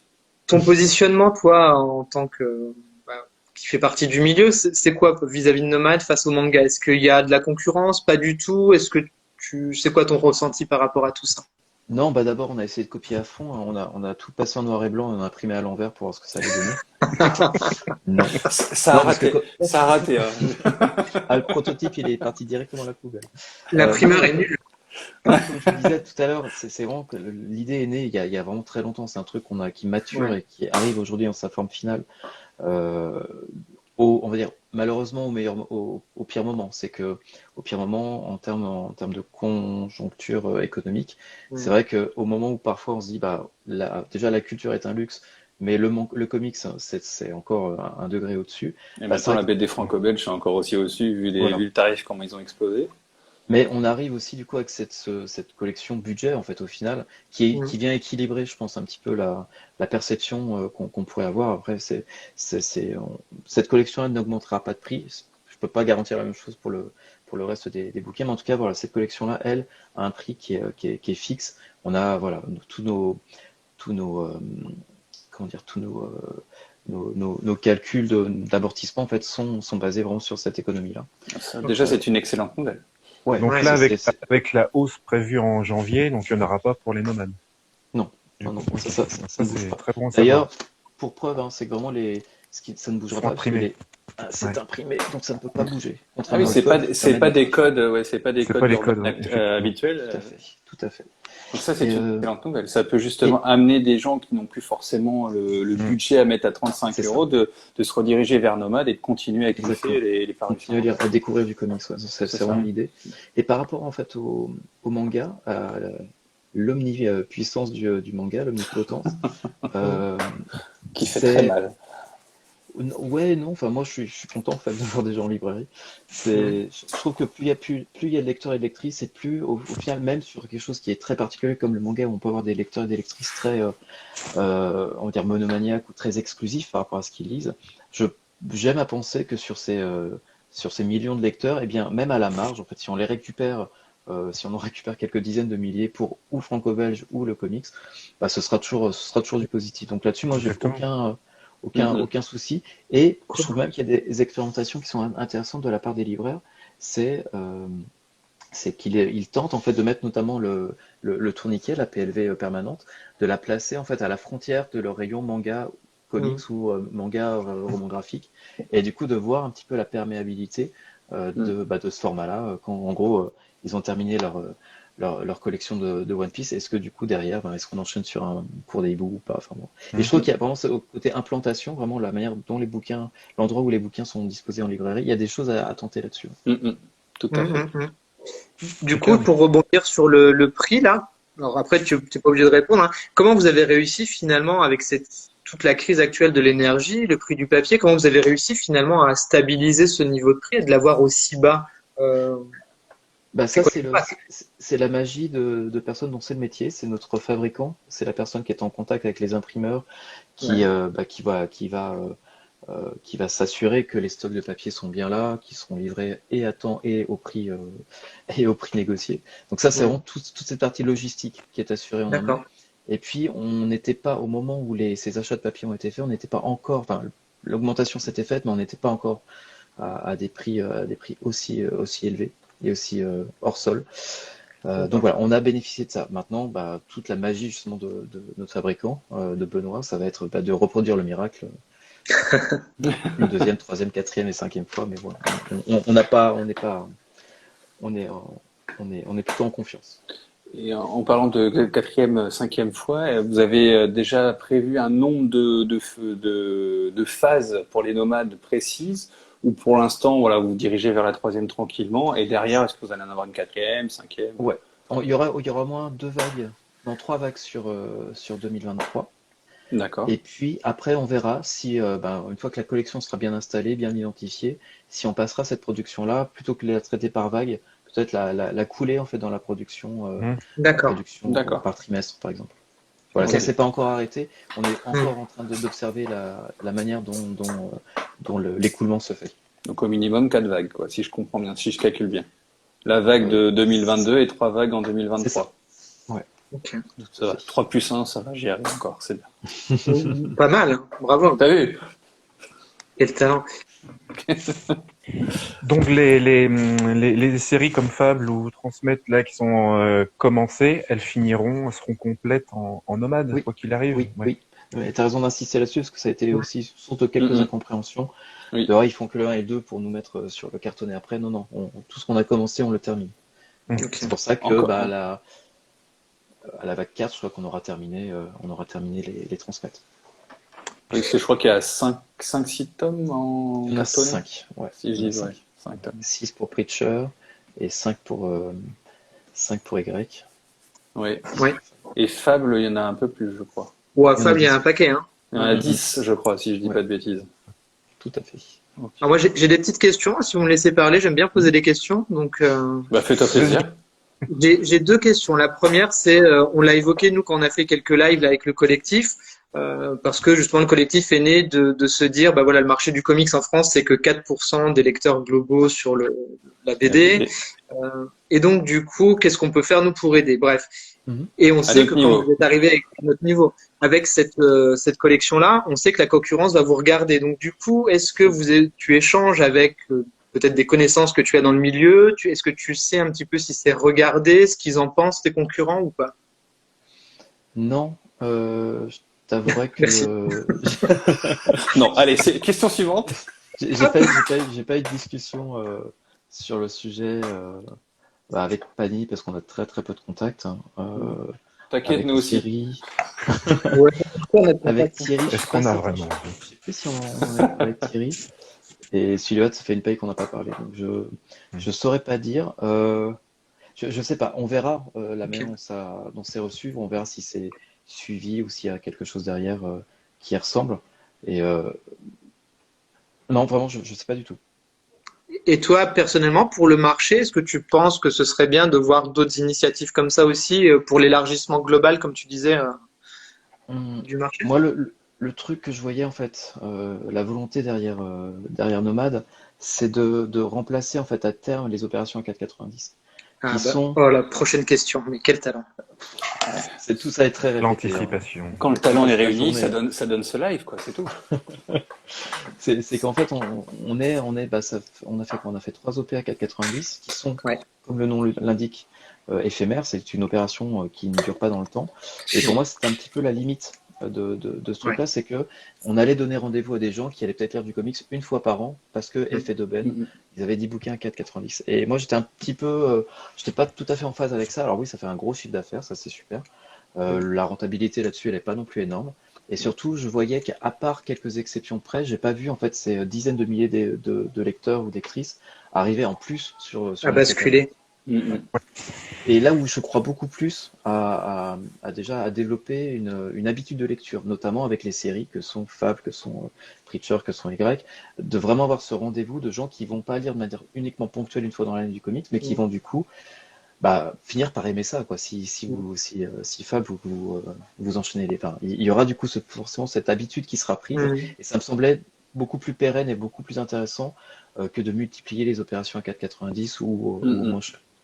Ouais, c'est super intéressant ce que tu dis. Donc, il y a une vraie philosophie finalement derrière des actes commerciaux et des stratégies commerciales. Il y a une vraie philosophie de répandre le comic. Donc, c'est super intéressant. Ah ouais, non, mais je veux dire, on n'est pas politisé ni rien, mais notre but, en tout cas, ouais, c'est comme enfin, c'est démocratiser tout simplement, hein. Pour moi, on peut pas se suffire de quelques milliers de lecteurs et se dire le comics c'est une niche. Enfin, moi, j'arrive Mhm. pas à me lever le matin en me disant je vais m'adresser aux 2000 mêmes personnes Mm. et c'est tout. Enfin, pour moi, Mm. c'est un non-sens total. Et je sais que je suis pas en ligne avec d'autres confrères là-dessus, mais non, non, pour moi, faut aller chercher ces lecteurs qui signeront encore. Il faut Exactement. aller justement avec Nomade, c'est cette volonté de s'adresser au plus grand nombre, encore une fois.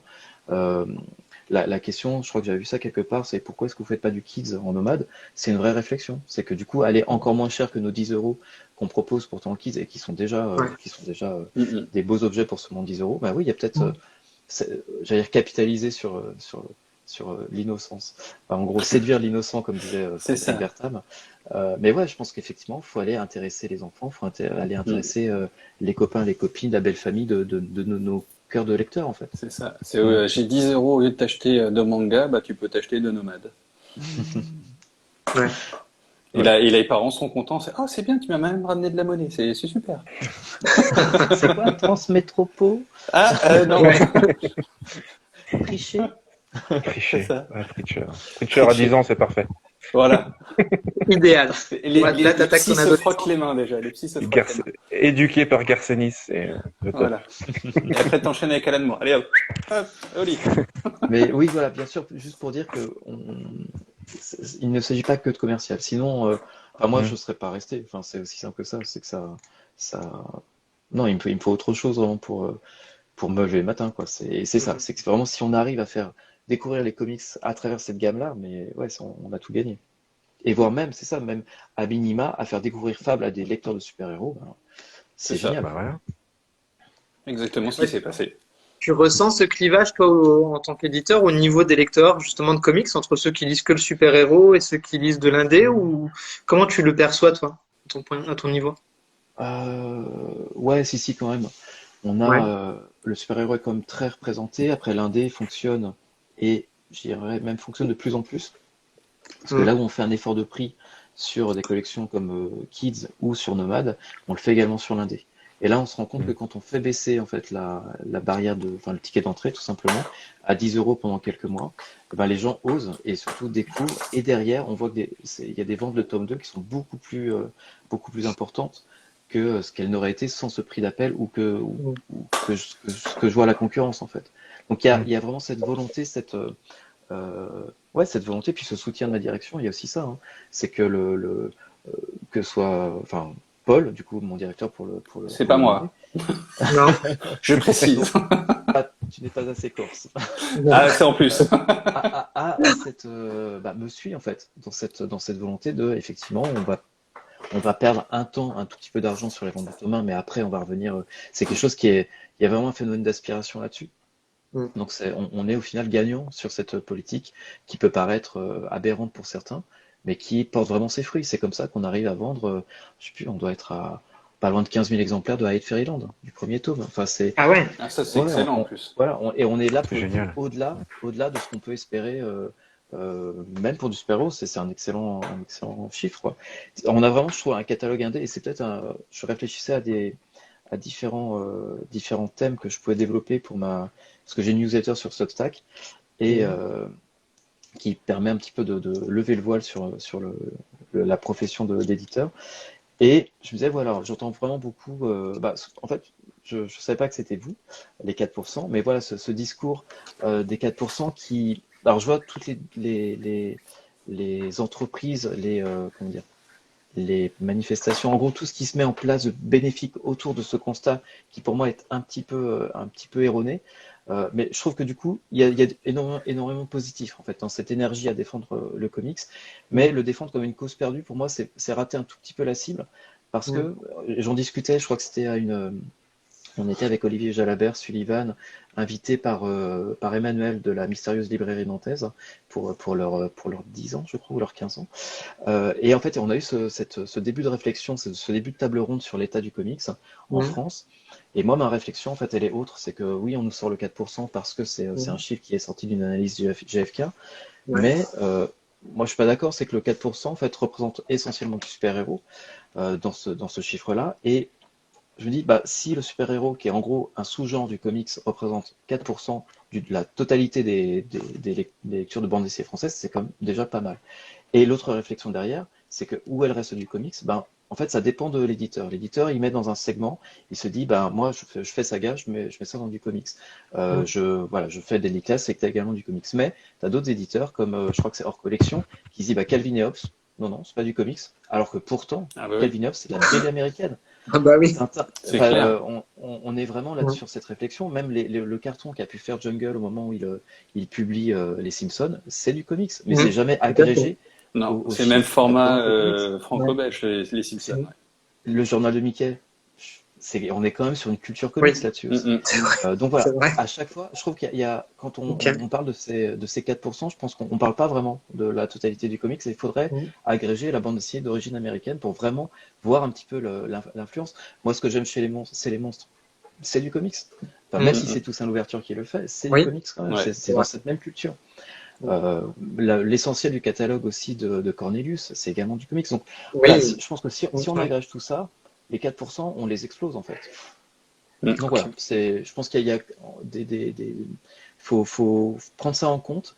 Gardez votre enthousiasme, votre énergie à défendre les comics parce que ça sera jamais perdu. Et je pense que le présupposé de base est pas tout à fait juste en fait parce que ça fait partie des informations aussi qui sont diffusées. Ouais, non, mais c'est vraiment intéressant ta réflexion parce que ça reprend ce qu'on dit. De toute façon, ce qui nous intéresse, nous, lecteurs, c'est de la BD et après, finalement, quelle que soit l'origine, quoi. Et c'est vrai que le catalogue Cornelius, effectivement, c'est essentiellement de la BD américaine, donc. Et si ça se trouve, vous n'êtes pas les 4, mais vous êtes les 12, les 13, les 14, les 15%. Hein. Enfin, non, il faut qu'on change le nom et le logo, ça va être chiant. C'est de la com à refaire. Désolé. Ça coûte un poignon fou, en plus. Tu m'étonnes. Merci pour ce propos, c'était vraiment intéressant. Oui. Quelques questions encore. Moi, si vous avez des questions dans le chat, allez-y. Sinon, j'en ai quelques-unes. Il y en a eu quelques-unes. C'était Antares 971 qui demandait est-ce qu'il y a eu, on va dire, l'effet passe culture aussi. Est-ce que tu as eu des retours par rapport aux diffuseurs ou choses comme ça, libraires? À mon niveau, j'ai aucun moyen de le savoir. Il faudra peut-être que je demande à Charlène, mais si ça avait été significatif, elle m'en aurait parlé.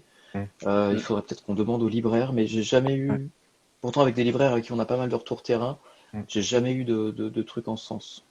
Je crois, on a fait une action avec le Pass Culture, je sais plus. Je vais demander à Charlène et je reviens.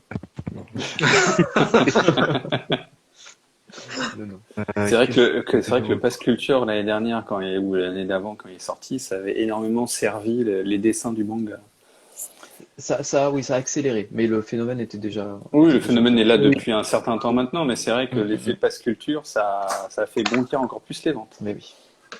On a de grosses passerelles entre le Japon et la France depuis très longtemps en France, avec du marketing qui a été fait de longue date. On est des générations où on regardait des dessins animés japonais à gaver, donc cette culture-là, elle est ancrée. Depuis la chère intervention de Ségolène Royal en tant que ministre de la Culture ou de je sais plus quoi, où elle disait que la culture comics américaine c'était pas bien et que l'animation japonaise c'était top, on pouvait y aller. Alors que quand on découvre la réalité de Nicky Larson, etc. Et puis après, elle a dit tout le contraire. Enfin bon, voilà, c'est ça. Après, elle est revenue dessus, mais je crois que c'était dans les années 80, fin des années 80, début des années 90, quand on a eu le Club Dorothée en France. Elle tapait bien sur le comics en disant oui, c'est brutal, c'est pas bien, ça diffuse des idées américaines ou je sais pas quoi. Allez, l'animation japonaise, c'est top. Mais ça a été vrai, c'était vrai du temps de Ségolène Royal, mais ça a été vrai depuis la fin de la Seconde Guerre mondiale. C'est qu'historiquement, quand il y a eu tout ce mouvement politico-culturel, US Go Home, c'était vraiment ça. On voulait plus de culture américaine en France. On avait pu se relever grâce à l'or du plan Marshall américain, mais à un moment, et le peuple français et De Gaulle ont dit ça suffit, on n'est pas un protecteur américain. Et on le voit à travers des personnages que sont Superman ou Captain America. Donc Captain America qui porte littéralement la bannière étoilée sur le corps.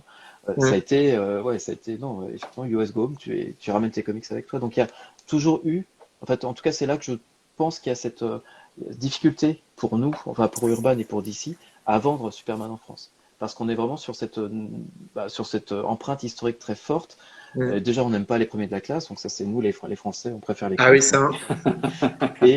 et en fait, Superman, soit c'est le Boy Scout américain, soit c'est l'impérialiste américain. Il a jamais bon. En fait. Donc on est vraiment sur un gros souci culturel avec Superman, et j'aimerais qu'il y ait autant de lecteurs de Superman qu'il y ait de personnes qui portent son t-shirt. Dans la rue, toutes les semaines, vous voyez des gens avec un logo Superman. C'est pour moi la beauté en fait du personnage, sa puissance, c'est la force du symbole. Quand on a tourné jusqu'au ridicule en disant oui, ce symbole veut dire espoir, mais c'est ça, c'est vraiment ce que représente Superman. C'est qu'on pense qu'il y a un meilleur possible. Mm. Et c'est ce que nous inspire Superman à faire. Donc voilà, mais après, ça se transforme pas en vente de comics. Mais par contre, culturellement, il y a un vrai rayonnement de cette pensée très positive en fait que véhicule Superman. Et d'autant plus avec il y a une sortie là dans Black Label, si je dis pas de bêtises, sur un Superman qui est pas vraiment un Superman. Là, comment il s'appelle déjà? Il y a eu un Batman et il y a Black eu Label, hein. je sais plus si c'est dans le Oui, Black Label ou oui, pas, tout à je sais fait. plus dans le Black Label, mais voilà, Ouais. je crois que la couverture, il est sur la montagne, si je dis pas de bêtises, Oui, sur une oui, montagne. tout à fait. Et C'est je trouve Identité que le titre, secrète. merci, qui a été quand même bien accueilli et qui est très très bon. Moi, je l'ai lu, j'ai trouvé ça excellent. Et également aussi avec la dernière série qui est passée sur TF1 avec Ouais, celui qui faisait dans la série DC justement le Superman et qui était ouais. très très bon Superman aussi et Lois. également comme série. C'est Voilà, c'est- qui est c'est vraiment très excellent. très bon Ouais, non, c'est vraiment comme excellent. série, qui est vraiment excellente. Je Là, m'attendais on pas a des, à prendre une claque comme ça en regardant cette série. on a des auteurs qui ont compris en fait le personnage, qui est Mm. littéralement un père de famille. C'est le père de tous les super-héros, mais c'est notamment le père de sa cellule familiale. C'est quelque chose qui avait très bien développé Peter Tomasi dans Superman et puis Super Sons. Donc on est vraiment ici à mon sens, qui fait vraiment la valeur du personnage. Ouais, non, c'est effectivement Identité secrète où on accompagne le personnage de sa découverte, en gros, à son, on va dire presque son trépas. C'est vraiment brillant. Enfin, Kurt Busiek et Stuart Immonen, là-dessus, Mm. Bah, c'est c'est clair que. un des meilleurs titres de Superman. Mm. Et justement, c'est par ce genre de réécriture, on a vu aussi avec le Sean Gordon Murphy quand il a fait son White Knight, son Curse of the White Knight et Harley Quinn, où moi franchement Batman j'en avais un peu marre parce que c'était un peu toujours la même chose. Et quand je suis tombé sur Sean Gordon Murphy, justement j'en parle parce que voilà j'ai totalement craqué. Hein. Le Curse of the Ah, White Knight et le White Knight également que Mhm. j'ai dans cette collection-là, c'est des œuvres sublimes quoi. Quel blindé, c'est bon. C'est pas ma faute, c'est mon boulot qui m'envoie des chèques, faut bien que je les dépense. Très bien. Donc voilà, et je vois quand tu Jay. vois le rendu visuel somptueux que tu as déjà du travail de Gordon, de Sean Gordon Murphy là-dedans, tu te dis ouais, ok, ça te coûte un billet surtout pour ça, mais quand t'aimes bien, et cette revisite de Batman, c'était vraiment excellent quoi. Le Et White toi, Knight, dire que d'un coup, en fait, Batman serait totalement dérangé, ce serait lui le méchant depuis le début, et que le Joker, ce serait presque la personne normale. Et là, tu te dis, ah ouais, pourquoi pas, Mhm. tiens, on va aller voir ce que ça donne. Et tu te prends une claque, tu fais, ah ok, Ouais. d'accord. Et après, tu lis le Curse of the White Knight, tu fais, ah ouais, d'accord, je kiffe, vas-y, écris, encore, vas-y, fais-moi kiffer le Batman nouvelle génération. Et c'est vrai que ça, je pense que c'est peut-être des choses aussi également qui pourraient attirer de nouveaux publics et relancer un peu justement l'attrait à ce genre de héros, entre guillemets. Si on peut dire Ça, que ça- Batman est un héros, mais. Ouais, enfin, le White Knight de Murphy a clairement marqué une étape en fait dans la découverte de Batman. Autant avant le White Knight, c'était le Batman année 1 de Miller et Mazzucchelli qui était Mm. tendu à quelqu'un qui rentrait dans une librairie en disant j'aime bien Batman mais je sais pas par où Mm. commencer. Batman année 1. Donc ça a Mhm. été vraiment et c'est toujours des très grosses ventes, mais on a vu que White Knight en fait avait supplanté année 1 dans les conseils parce que plus Mm. moderne, parce que même cette manière dont Sean a comment dire, a adultifié ou nous a donné une version adulte de la série animée des années 90, ben, c'est parfait. Enfin, Mhm. c'est la Ouais. meilleure source d'inspiration et pas loin d'être la meilleure source, même la meilleure forme ou incarnation de Batman, tout, euh, tout médias confondus. Pour moi, c'est Ouais, Batman la série totalement. animée. Ouais. Et il a su s'en inspirer, Mm. en prendre le meilleur et vraiment avoir quelque chose de très intéressant et très contemporain aussi dans ses réflexions. Très qualitatif, sublime visuellement et scénaristiquement, qui tient la route du Ah ouais. début jusqu'à la fin. Quoi. C'est clair. Ouais. Je Nico, vois les questions de Jay qui défilent et je crois il a accès à mon planning éditorial, c'est pas possible. Je dirais pas lesquelles, je dirais pas quelles Ouais. questions. Mais du coup, oui, j'ai vu une petite question sympa parce que qui me tient aussi à cœur. On l'aura le The Flash de Mark Waid ou pas? Peut-être. Peut-être. Est-ce qu'on aura un film The Flash en 2023? Ah Peut-être. C'est pas sûr, hein. vu quel Ça chemin faut il demander prend, à Ezra Miller. voilà, vu le chemin Arrête ces conneries. Et qu'il a pris, je suis pas en sûr. restant sur Flash, on aura du coup la fin du run de Geoff Jones ou pas? Ouais, ça J'avoue, sera. elle me manque. Hein. Ça arrive. En fait, Jeff Jones, c'est très bon.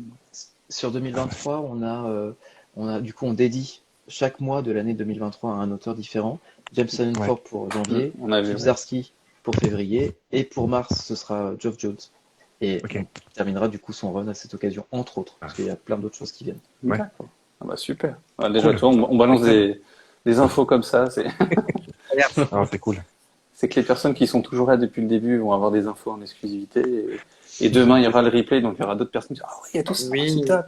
Donc, je le redis, l'émission sera dispo en replay de toute façon sur le compte Insta. On va essayer de le mettre sur la chaîne YouTube aussi, mais voilà.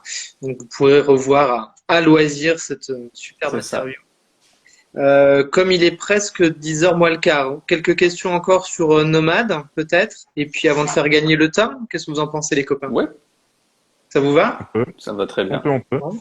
Alors, moi, j'ai une petite question sur le nom, finalement, Urban Nomade. Est-ce qu'il s'est imposé de lui-même, ce nom, ou comment c'est arrivé? C'est venu quand je passais ce fameux coup d'aspirateur. Ouais, d'accord. Ouais, Vraiment pour moi, c'était. En fait, c'est ce qu'on essaye de faire en général quand on imagine une collection ou un nouveau concept éditorial, on essaie vraiment d'avoir et l'objet en tête, et le nom, et les couvertures, vraiment essayer l'incarner le plus possible. Et pour moi, le nom était vraiment, si j'avais pas trouvé de nom, je me serais dit l'idée est peut-être pas si forte que ça. Donc voilà, à chaque fois, le nom vient vraiment confirmer une intuition, du moins Et là, ça porte bien la son nom. valise. Mais oui, oui. C'est plutôt comment dans cet esprit-là. Ouais. Et puis à chaque fois, c'est aussi un discours commercial ou marketing qu'on vient plaquer dessus. Ça, c'était des réflexions aussi avec l'équipe pour voilà, imaginer un petit peu les petits prix, petits formats, grande évasion, enfin ce genre de choses qui peuvent. Ouais, aussi. donc toute une logique autour du nom et de la collection. Et, Du coup, la collection, elle a fait l'unanimité chez vous? tu es en interne? Ouais. Oui.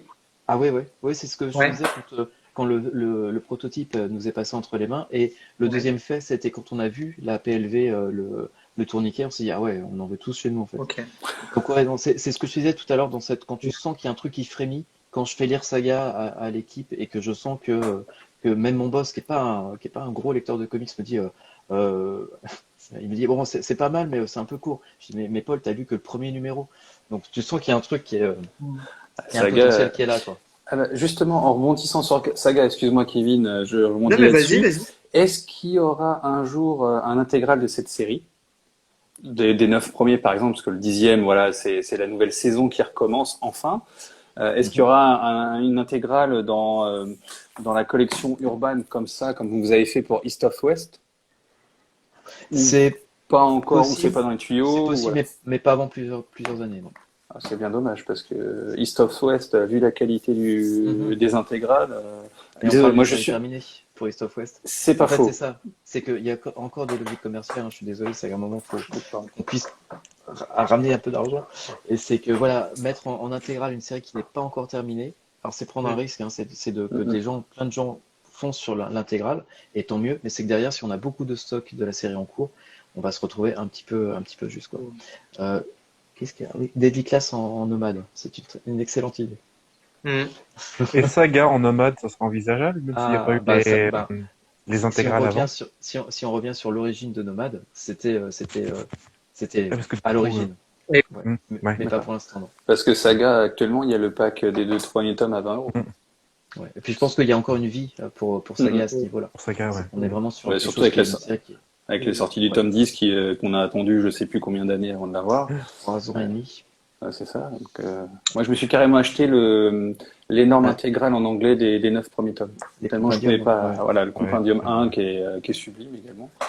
Mais voilà, cette série, je sens que je vais faire comme JC, qui est notre 4e compère du collectif, qui a pas pu être là ce soir pour raisons professionnelles, mais voilà, qui est un maladif complétif de Watchmen, hein, si je dis pas de bêtises. Je crois qu'il doit avoir toutes les collections. Alors je m'excuse.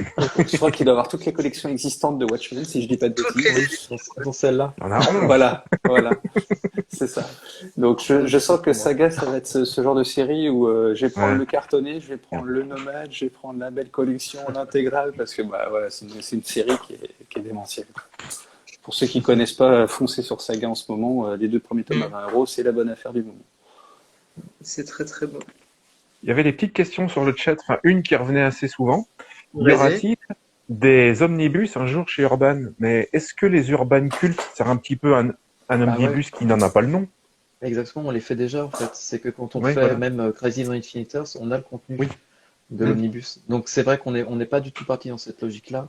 Et sans vouloir tacler le camp d'en face, mais en disant ça, je tacle, c'est que c'est pas, en tout cas, c'est pas notre, ni notre fond de commerce, ni notre manière de voir le comics. C'est que Oui. pour moi, encore une fois, le 35 euros, alors effectivement 39 dans le grand format urbain, parce que le coût du papier oblige, c'est pour nous des limites en fait.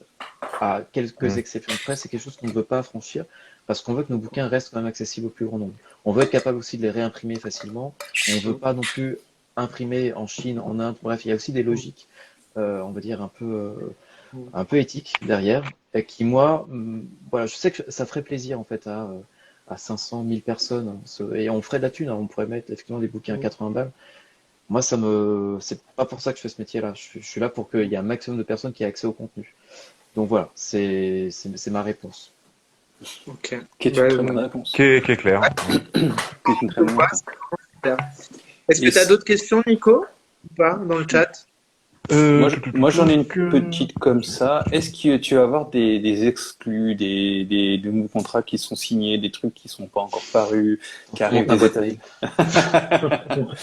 Des choses que tu peux nous parler qui, voilà, qui sont. Qu'est-ce que je pourrais dire, hein. Euh,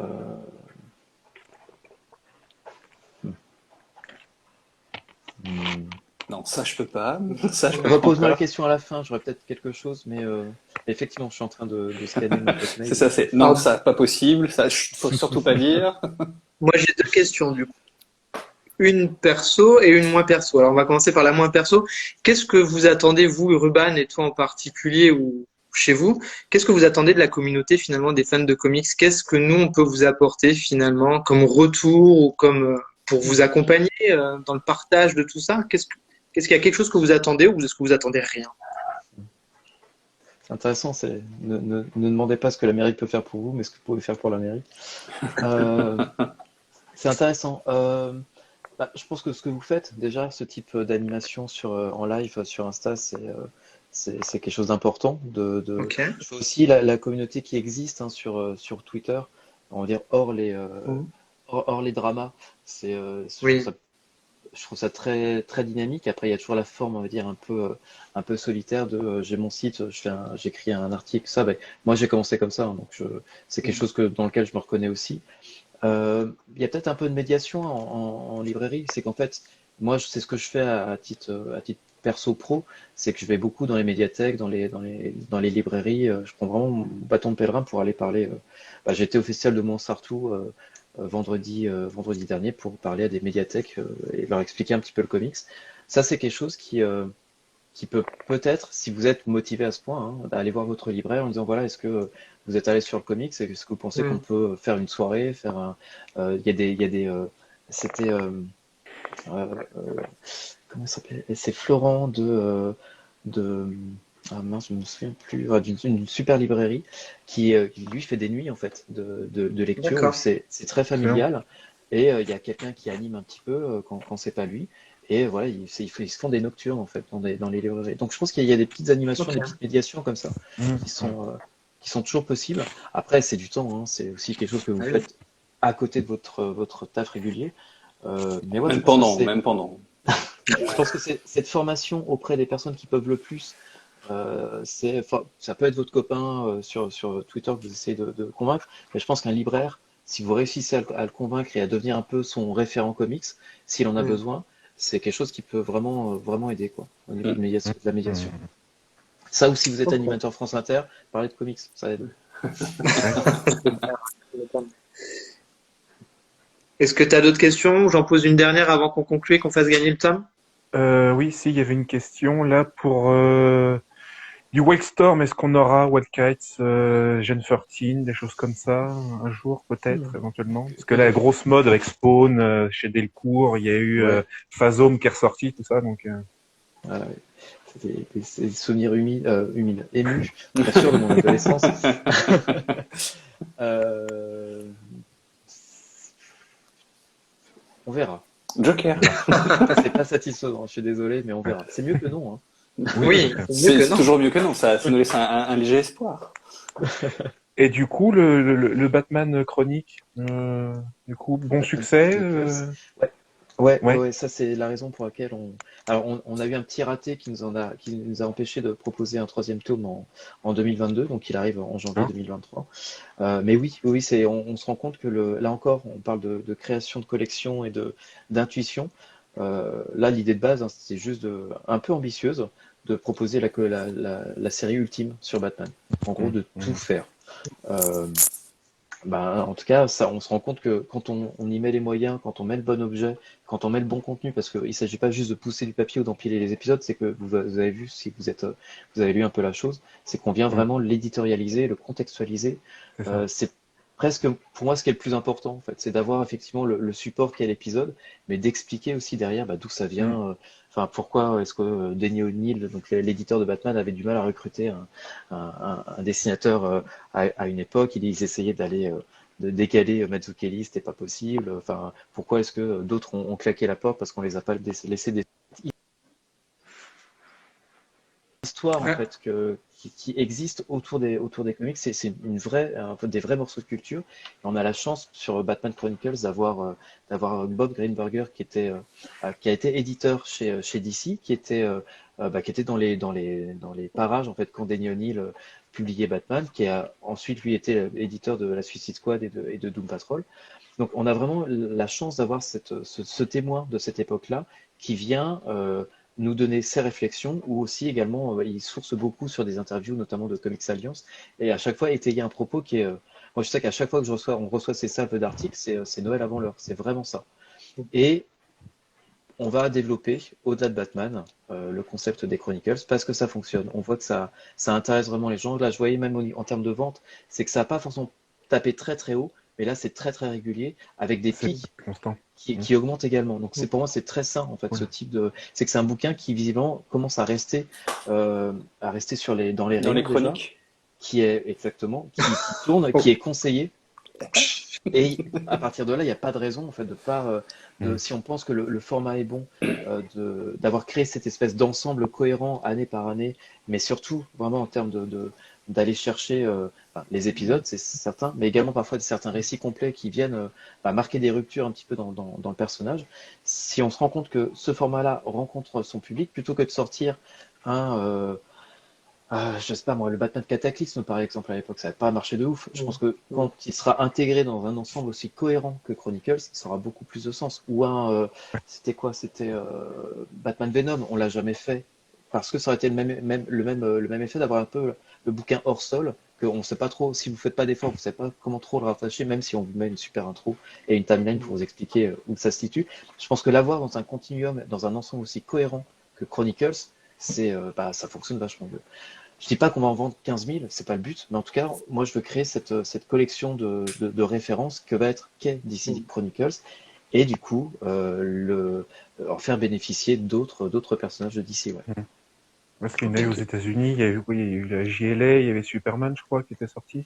T'as eu Est-ce Superman, que... Wonder Woman, Flash, Green Lantern, Ouais, je sais pas s'il y a eu du GL, peut-être, mais ça n'a jamais duré très longtemps. ouais, Ça a d'accord. été au mieux pour Batman, Superman, c'était une dizaine de bouquins, puis basta, parce que en fait, alors après on a beau jeu nous en tant qu'éditeur français de pas de pointer des doigts, mais de voir là où ça a marché ou que ça n'a pas marché. C'est qu'en fait DC a commencé, c'était dans les années, je crois que c'était dans les années 2000, ils ont commencé vraiment en 38, 39, 40, en gros vraiment avec l'âge d'or. C'est à mon sens un Ouais, pari plus très compliqué. accessible. Mhm. Ouais, Mm, on n'a pas été là-dessus. Et c'est pour ça qu'à chaque début de ces nouvelles séries Chronicles qui arriveront, on ira chercher des portes d'entrée qui ne seront pas au tout début, hein, mais Mhm. qui seront évidemment très intéressantes. Ok. Mais on reviendra, tu vois, enfin si, enfin, je dis ça. Je sais pas si moi personnellement je reviendrai dessus, mais je passerai sans doute le flambeau parce que à un moment je vais partir à la retraite. Mais on pourra tout à fait, au bout de 50 bouquins, enfin ou même avant, aller visiter les années 70, 60. Enfin ça va. Moi c'est pour ça Mhm. que j'ai fait cette collection-là aussi, c'est que on va vers l'avant, on va vers le New 52 de 87 à 2011. Mais moi ce que je veux c'est revenir aussi à l'âge d'argent, l'âge de bronze. Enfin, voilà, Neil Adams, tout ça. exactement, avec les bonnes couleurs. Oui. Mhm. Comprenne Ouais, qui pourra. ouais. Paix à son âme, mais la couleur. ok. Allez, je pose une toute dernière question, on fait gagner le Allez, temps, vas-y. mais comme ça, tout le monde peut aller dormir et puis tout le monde peut travailler demain. Oula, je casse tout. Du coup, j'ai une dernière question pour toi. Du coup, c'est quoi ton coup de cœur du moment? Ah, c'est la question perso. Ouais. Le coup de cœur du moment. Et t'as le droit de dire autre chose que du urban, hein, naturellement. Tu dis ce que, ouais. On t'en voudra pas, hein, naturellement. Voilà, Alors. Et on ne dira à personne. voilà. Alors, sincèrement, et c'est pas pour faire de la retape sur mon catalogue indé, mais Department of Truth, pour moi, c'est le D'accord. bouquin qui m'a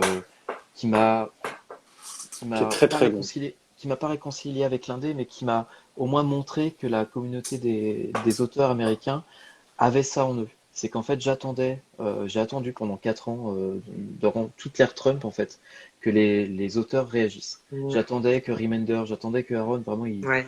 il défonce le truc. Et bah, j'ai attendu pendant 4 ans.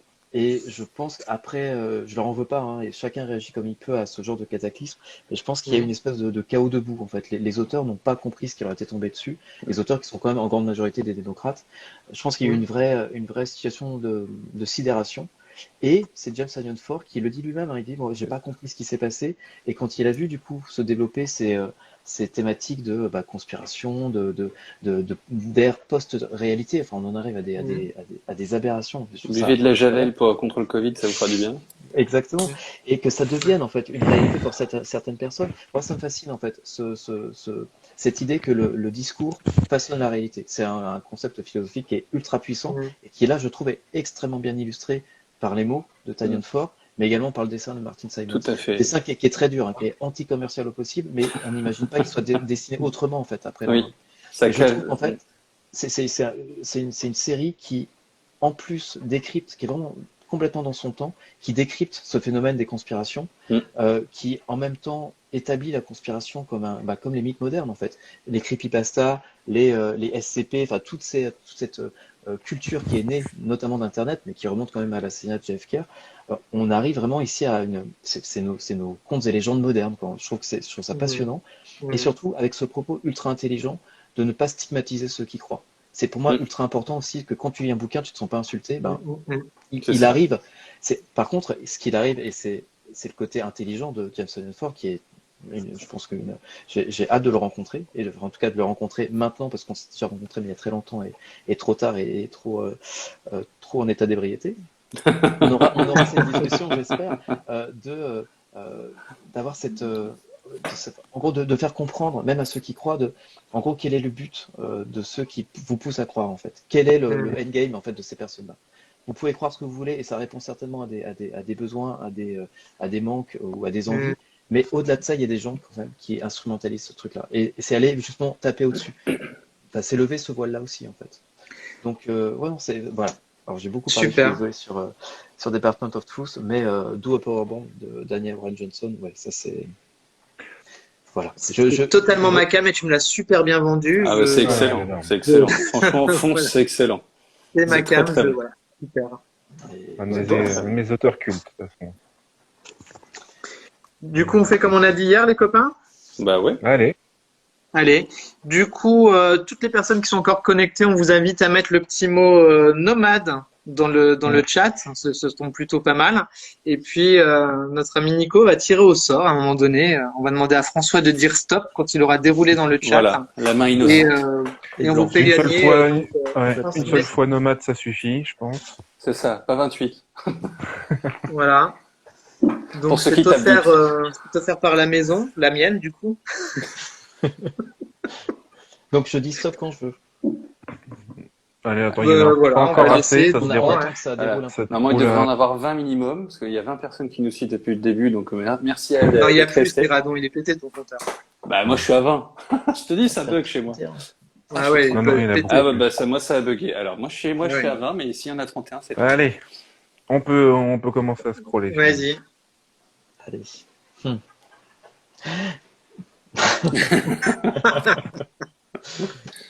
Allez, stop. Stop, alors c'est Silène Magali. Ouais, bravo. Bah, bravo. Bravo à toi. Silène, tu viens en MP, tu m'envoies un message avec tes coordonnées. Comme ça, je vais t'envoyer tout ça. Voilà. Par nos chers amis de la Poste. Voilà, il faut juste que je prends un peu de temps, hein, parce que je suis un peu long des fois à la détente, mais ça se finit toujours par arriver. Merci beaucoup, François, d'être venu. J'ai une dernière petite question. Et après j'arrête, hein, après je me tais et on se quitte. Gideon Falls, est-ce qu'un jour on apparaîtra en intégrale, en beau volume, en nomade ou quoi que ce soit, qui est une série, bon, pas facile à prendre, mais qui est totalement excellente, qui est génialissime, qui est une vraie claque visuelle et scénaristique également. On s'en relève pas facilement parce que voilà, on s'y perd facilement dedans. Donc est-ce qu'on verra ça autre que dans ce format-là? C'est-à-dire du grand format pour mettre en avant tout l'art de Andrea Sorrentino? C'est ça. La réponse est oui. Yes. Cool. Bon, tu veux pas prendre mon rip, ça ira plus vite en fait, parce qu'avec le Harleen là qui arrive fin d'année aussi dans la collection de luxe ultime, moi je l'appelle, qui est sublime, donc j'ai hâte de voir ce que ça donne des planches encore plus grandes. Donc oui, donc super. Voilà, je pensais faire des abonnements. Allez, c'est ça. Je m'abonne. Merci beaucoup Merci beaucoup. les personnes qui sont passées sur le live. Merci beaucoup. Disponible en replay, vous le savez. Si vous faites passer l'info à vos amis, la parole est rare de François. Donc un grand merci de t'être rendu disponible. Elle est rare, mais si tu m'invites toutes les semaines, je viens. Donc fais attention. T'inquiète, on a déjà un abonnement avec Nicolas Beaujoin de 404, donc si tu veux, on peut en faire un deuxième avec toi, il n'y a pas de problème, on est friand de tout ça. Donc, avec grand plaisir. Franchement, un grand merci d'avoir dit oui pour nous. Voilà, on est des petits dans le game, comme on dit, mais voilà, mais c'est très important pour nous que tu aies répondu présent. Merci, mais c'est comme je disais tout à l'heure, hein, c'est qu'on a tous commencé pareil avec un Strange ou enfin un comics chopé dans un kiosque ou pas, on est tous des lecteurs en fait, donc il n'y a pas de petits, c'est pas vrai. Voilà, on est tous grands par la passion. Voilà. C'est vrai, c'est ce qui nous unit et plus fort ensemble de toute façon. C'est ça, exactement. Vous êtes les 15%. Ouais. On va rester à 4. Merci beaucoup encore, merci à vous. Merci beaucoup. Merci à tous ceux pour le live qui sont restés dans le chat. Merci à tout le monde. Merci à tout le monde. Et encore merci à François et à Urban. C'était top. Merci à vous. Ciao, ciao. À bientôt. À bientôt pour un prochain live. Bientôt. Et lisez des comics. Voilà. Ah ouais, c'est cool. C'est comment il s'appelait celui qui faisait non, c'est pas les comics, c'est la vie. Comment il s'appelle? Celui qui avait une bonne formulation dans ses vidéos. Qui s'appelait Radon, il veut jamais partir. Non, mais voilà, il y en a un qui avait une très bonne formule pour clôturer ses vidéos. Je la retrouve plus. Mais oui, c'était Comics Party. Voilà, Comics Fête. Voilà, ça, j'aime beaucoup sa conclusion de vidéo. Très très bien, un bon mantra. Voilà, c'est ça. Les comics sont une fête, donc profitons-en. C'est ça. Bonne soirée tout le monde. À bientôt. Ciao. Au plaisir. Ciao.